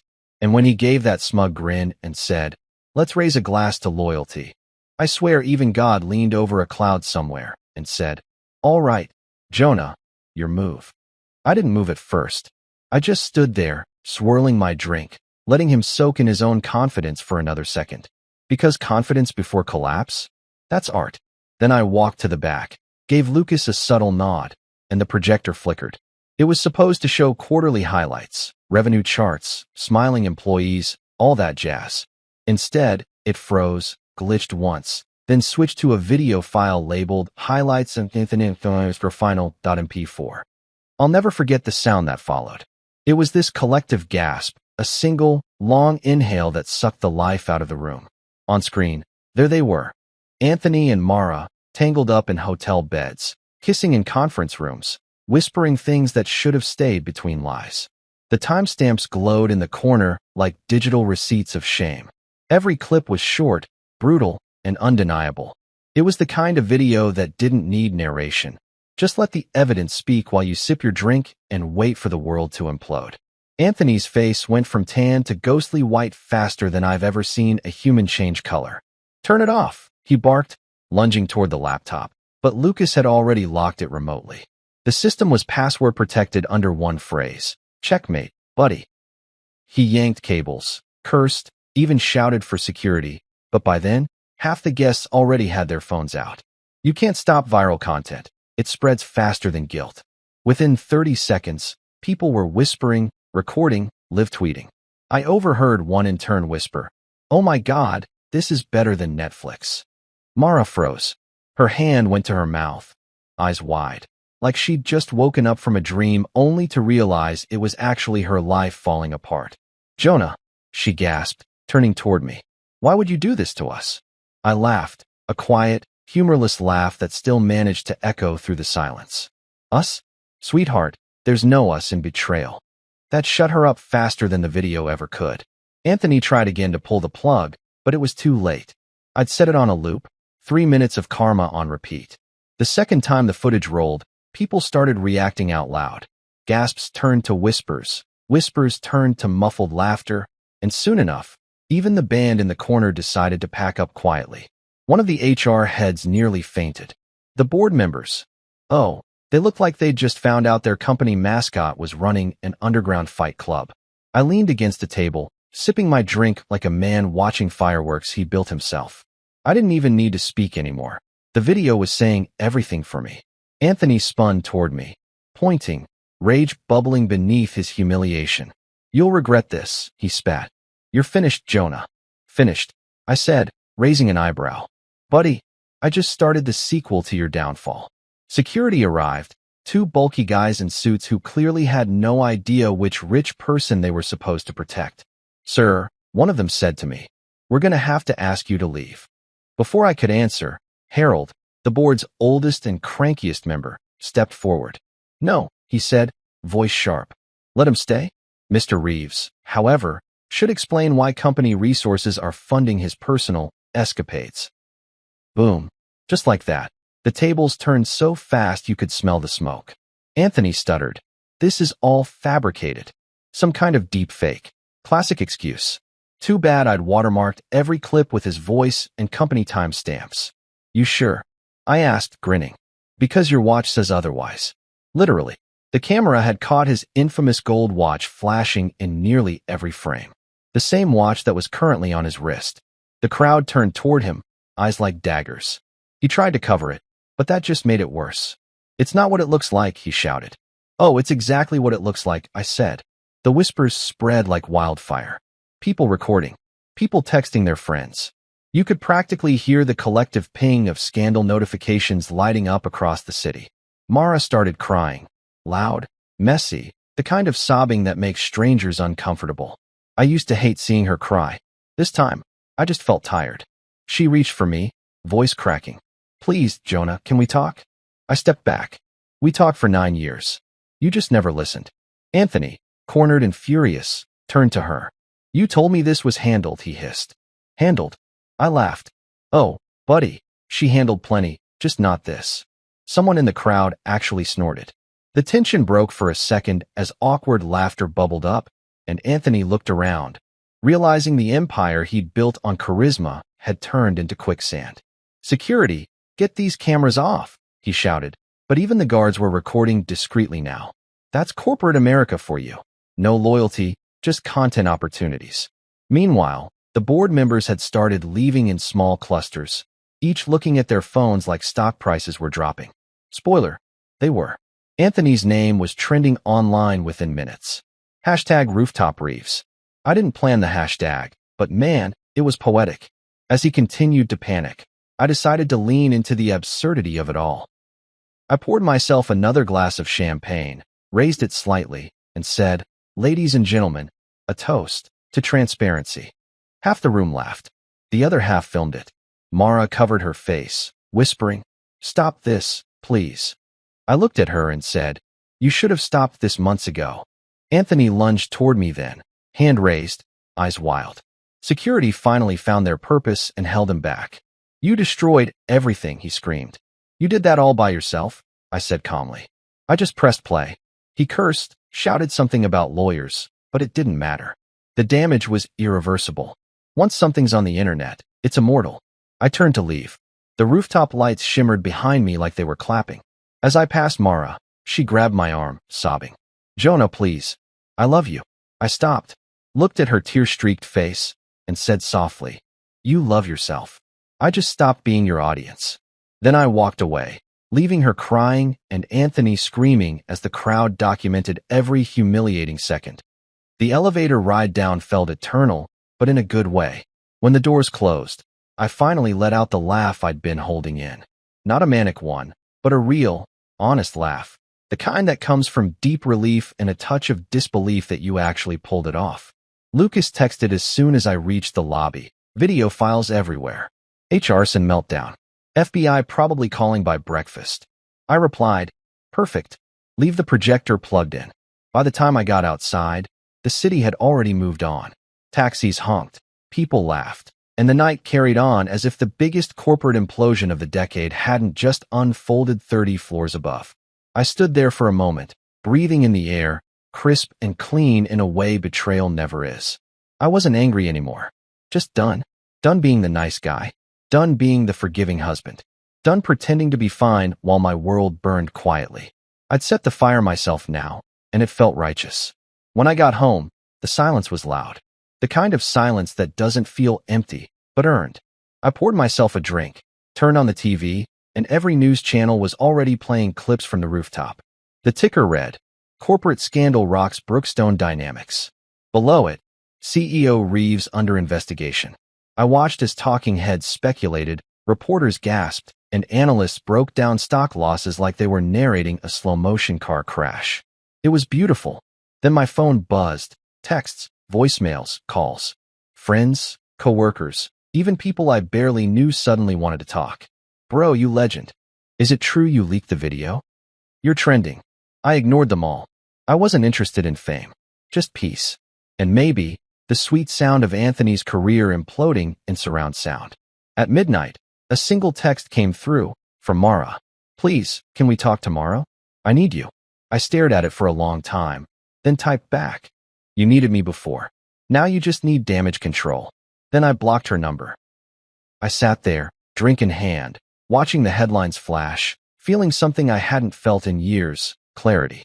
Justice doesn't always come with sirens or courtrooms. Sometimes it comes with a projector, a file labeled "Final," and a quiet man who decided to stop being the victim. As I finished my drink, I couldn't help but grin. The screen of sins had done its job, broadcasting karma in 1080p. Anthony would wake up tomorrow unemployed, indicted, and famous for all the wrong reasons. Mara would wake up alone, exposed, and finally realizing what it feels like to be on the receiving end of betrayal. Me? I'd wake up free. You know that weird calm after an explosion, when everything's still smoking, and you can't tell if the silence means it's over or something worse is about to start. That was my Monday morning. Except the explosion was Anthony Reeves' entire career, and the smoke was the public humiliation wafting through every news outlet in the city. If you typed his name into Google, the first suggestion was Anthony Reeves scandal. The second? Anthony Reeves pants.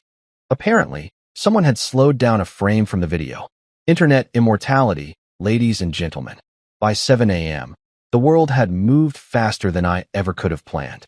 Brookstone Dynamics stock had plummeted. The board released a statement that sounded like it was written while someone was hyperventilating. Effective immediately, Anthony Reeves has been suspended pending an internal investigation. Translation: We threw him under the bus, but the wheels haven't even cooled yet. Employees were leaking internal emails. Reporters camped outside the office building like it was the Oscars for corporate downfall. And me? I was making pancakes. Because nothing pairs better with poetic justice than maple syrup. My phone was blowing up: calls, texts, notifications. People who hadn't spoken to me in years suddenly wanted to check in. My boss, Linda, left me a voicemail that started with, "Jonah, I don't know whether to fire you or promote you," and ended with, "Call me when the media dies down." Lucas texted, "He's trending #1 worldwide." FBI froze his accounts. "You're a god." I replied, "Nah, just a guy with good timing." He sent back a gif of fireworks and the words, "Mission accomplished." He wasn't wrong. By mid-morning, every major outlet had picked up the story. One anchor said, "In a shocking turn of events, corporate executive Anthony Reeves faces charges of fraud, embezzlement, and workplace misconduct." Shocking turn of events? Please. The only thing shocking was that it took this long for Karma to clock in. They even played a short clip from the rooftop, carefully edited for broadcast, of course. Just enough for viewers to see the panic in his eyes before they cut to stock footage of skyscrapers and handshakes. And then there was Mara. Oh, Mara. Around noon, I heard her car pull up. I'd been expecting it, but hearing the sound still made my stomach twist. Not with longing, just irritation. She walked in with that face she used to wear after bad news. Soft eyes, trembling lip, mascara pretending to be remorse. She was clutching a small suitcase, probably filled with her essentials, which I guessed included guilt and denial. "Jonah," she said, voice breaking, "can we please talk?" I didn't answer. I just kept flipping pancakes, letting the smell of butter and silence fill the kitchen. She tried again. "I made a mistake." "Which part?" I asked finally. "The affair, the lies, or the part where you played supporting actress in a federal investigation?" She winced. "You don't understand. I never meant for any of this." "No." I cut in. "You never thought any of this would catch up to you." "Big difference."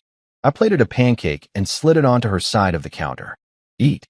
You'll need energy for all that apologizing." She shook her head. "Jonah, please. I still love you." I laughed, an ugly sound even to my own ears. "You love the version of me that believed you.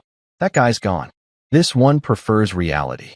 She sat down, tears rolling silently. "You're so cold." "Cold," I said, leaning on the counter. "No, I'm just not burning anymore. You used up all the fire." That shut her up.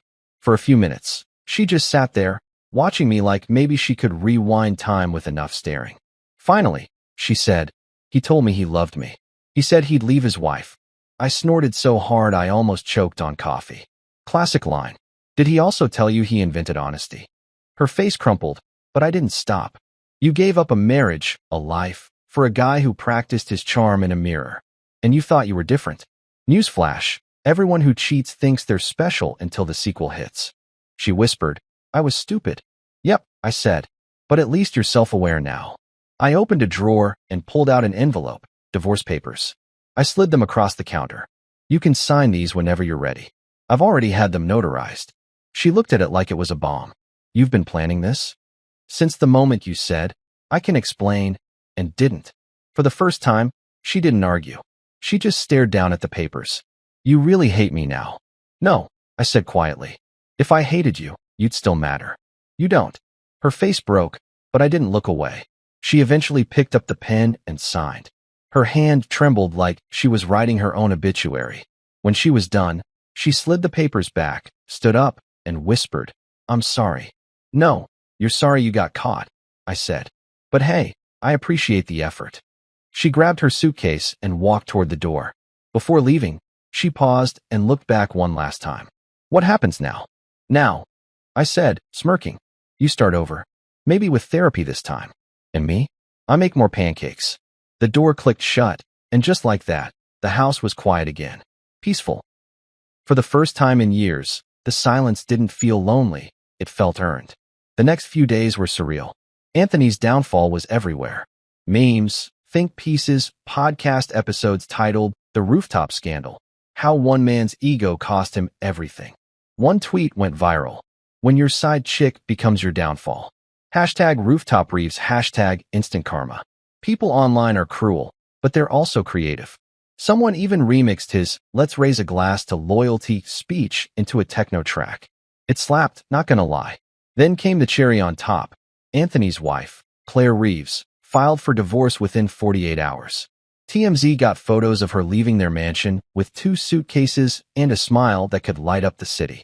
One headline read, "Reeves left with nothing but regret and frozen assets." I printed that one out and stuck it on my fridge. Motivation, you know? By Friday, Brookstone Dynamics announced his official termination and cooperation with federal investigators. Word in the industry was he'd be facing charges for fraud, embezzlement, and corporate misconduct. In other words, career vaporized. A few smaller outlets even mentioned me by name, the anonymous husband who exposed the truth. Some called me ruthless, others called me a hero. My favorite tweet read, "Jonah Reed turned HR into TMZ and I respect it. I should have framed it."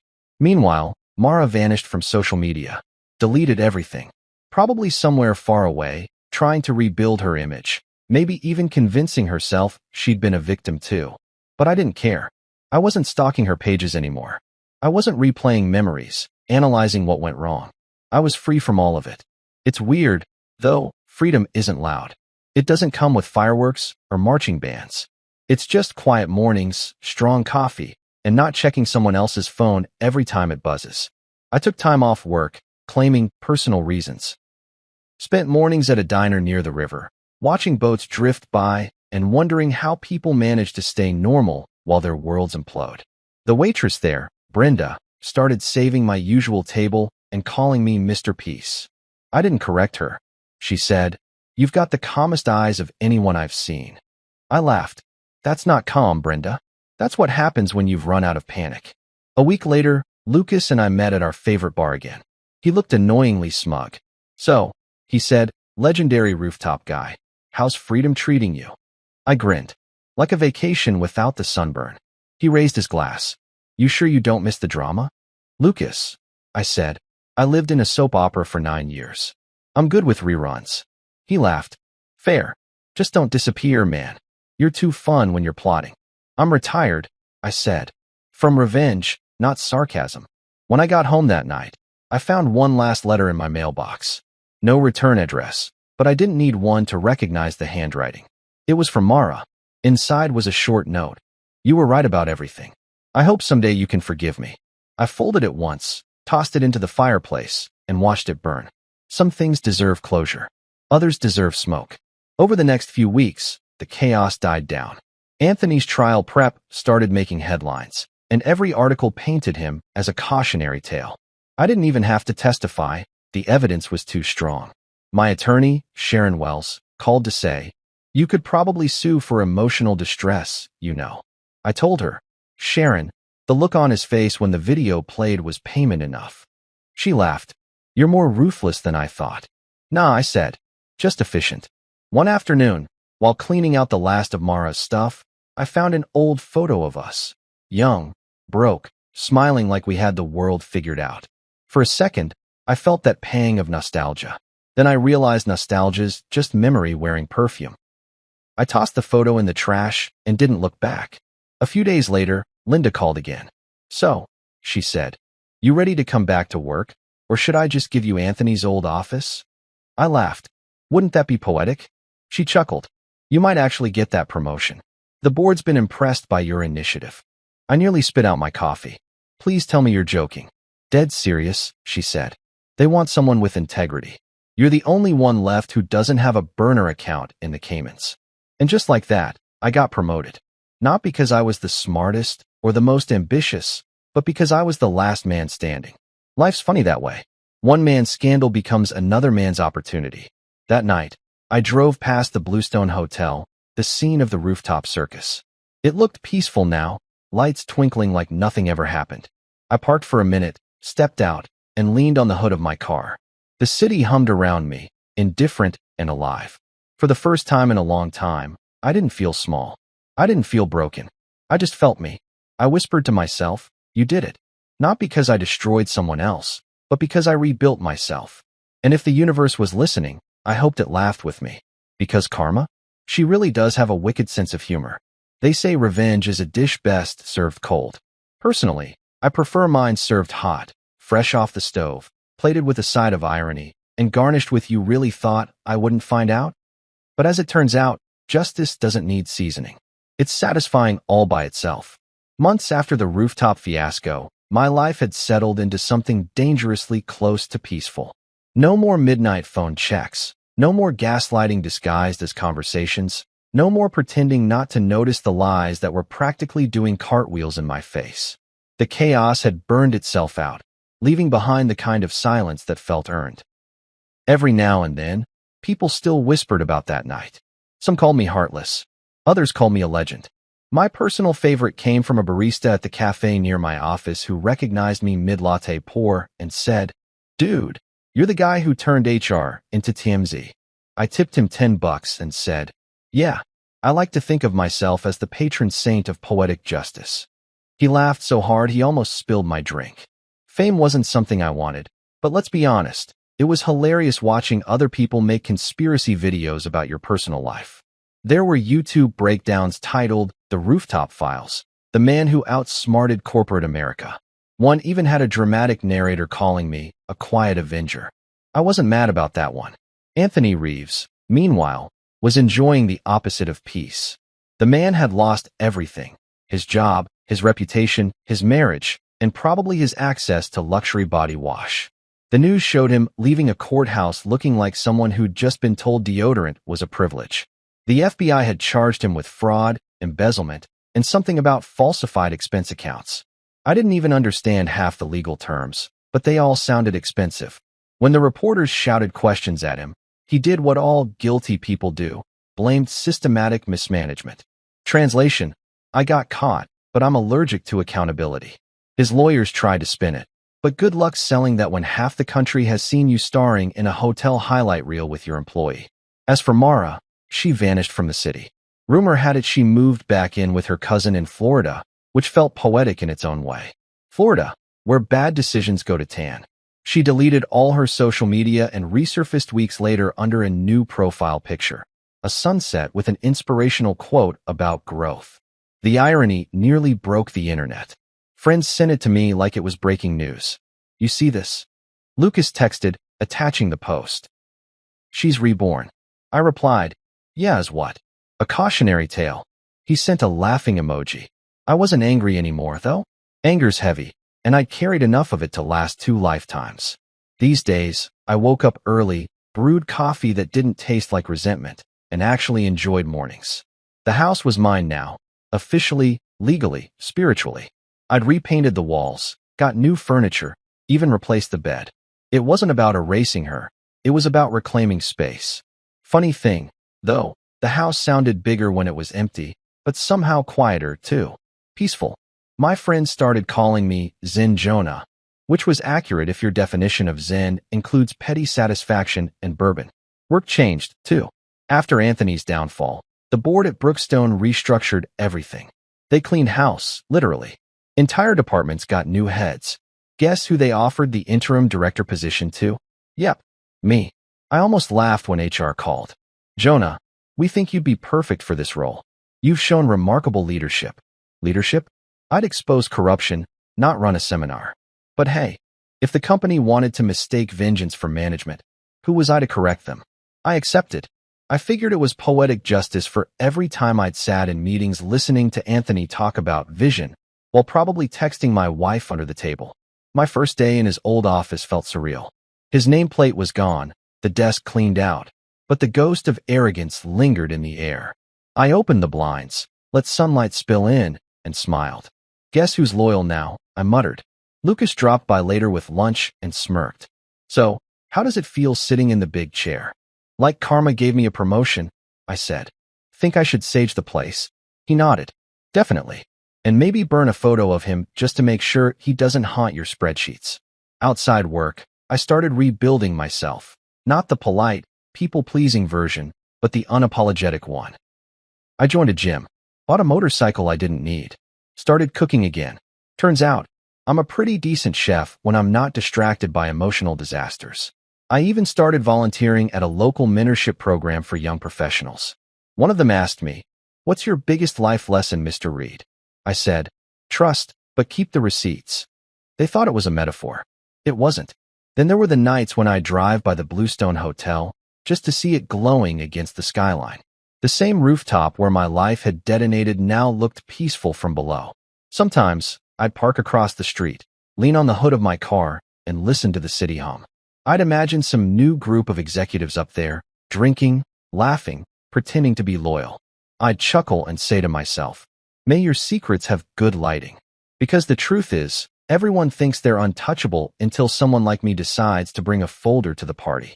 A few months later, I ran into someone unexpected, Claire Reeves, Anthony's ex-wife. It was at a charity gala my new boss insisted I attend, because apparently networking is good for optics. She spotted me at the bar, walked straight over, and said, "You're Jonah, right?" "Depends," I said. "Am I in trouble?" She laughed, sharp, elegant, unbothered. "Not at all. I've been wanting to thank you." I blinked. "Thank me." "For exposing him," she said. "You did what I never could. You freed me from that man without me lifting a finger." She raised her glass. "To poetic justice." I clinked mine against hers. "To freedom," I said. We ended up talking the rest of the night about life, karma, the stupidity of trusting narcissists in suits. She had this grace about her, the kind that comes from surviving hell and still looking good afterward. When the event ended, she handed me her card and said, "If you ever need a reminder that not all exes are disasters, call me." I didn't that night, but a week later, I did. Sometimes justice comes with second chances, too. Meanwhile, Anthony's trial was the gift that kept on giving. The media dubbed it the boardroom betrayal. Every day brought new revelations. Offshore accounts, forged signatures, hush payments. Watching it unfold felt like binge-watching Karma's best season. The prosecution used some of the same files I'd sent as evidence. When the judge asked where the documents originated, the prosecutor said, "A confidential whistleblower." Confidential, my ass. Half the city knew. Still, hearing it framed like that made me grin. Anthony pleaded guilty to reduced charges, probably hoping to cut his losses. He got 5 years. Not long enough, but long enough for me to sleep well at night. The day of his sentencing, I poured myself a drink, toasted the TV, and whispered, "See you on LinkedIn, buddy." Lucas texted 5 minutes later, 5 years. Justice with a side of orange jumpsuit. I replied, "Hope he likes government-issued cologne." Life didn't become perfect after that. It just became real. There were still bills, traffic, bad days, and moments where I caught myself wondering how everything might have been if Mara had chosen differently. But those moments passed fast. I didn't live there anymore. I lived in the present, sarcastic, content, and at peace with the chaos that led me here. Sometimes, when people asked what really happened, I'd shrug and say, "A couple of idiots tried to write me out of my own story." I just took the pen back. A few months later, I got an email from a journalist asking if I'd like to do an interview about my experience. They said it could help others going through betrayal. I stared at the message for a while before replying. Tell them to buy a folder and keep their dignity. Works every time. They never followed up. Probably for the best. I wasn't interested in being anyone's inspiration. I was just a man who learned that silence isn't weakness, it's strategy. Sometimes I think back to that night on the rooftop. The gasps, the panic, the chaos. It should have been traumatic, but weirdly, it feels cinematic now. Like watching a movie where you already know the ending. The villain gets exposed, the fool gets wise, and the hero doesn't ride into the sunset. He just walks away quietly, humming to himself, because peace doesn't need applause. One evening, months after it all, I found myself at the same rooftop bar again. Not for revenge this time, just curiosity. The view was still stunning. The city lights blinked like secrets waiting to be told. The bartender recognized me instantly. "You're that guy," he said. "The one with the folder." I laughed. "That's me." He poured me a whiskey on the house.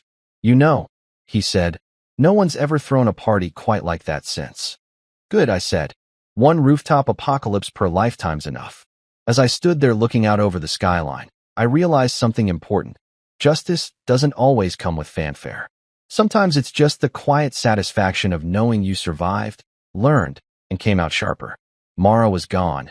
Anthony was paying his dues, and I was still here, still standing, still smiling, still sarcastic. Not broken, not bitter, just free. I finished my drink, left a tip big enough to make Karma proud, and walked toward the elevator. Before the doors closed, I glanced back at the view one last time and thought, betrayal doesn't destroy people. It just unmasks them. And if the universe was keeping score, I'd finally even mine. Justice didn't wear a badge that night. It wore my calm smile, my cheap suit, and that infamous black folder. And the thing about justice?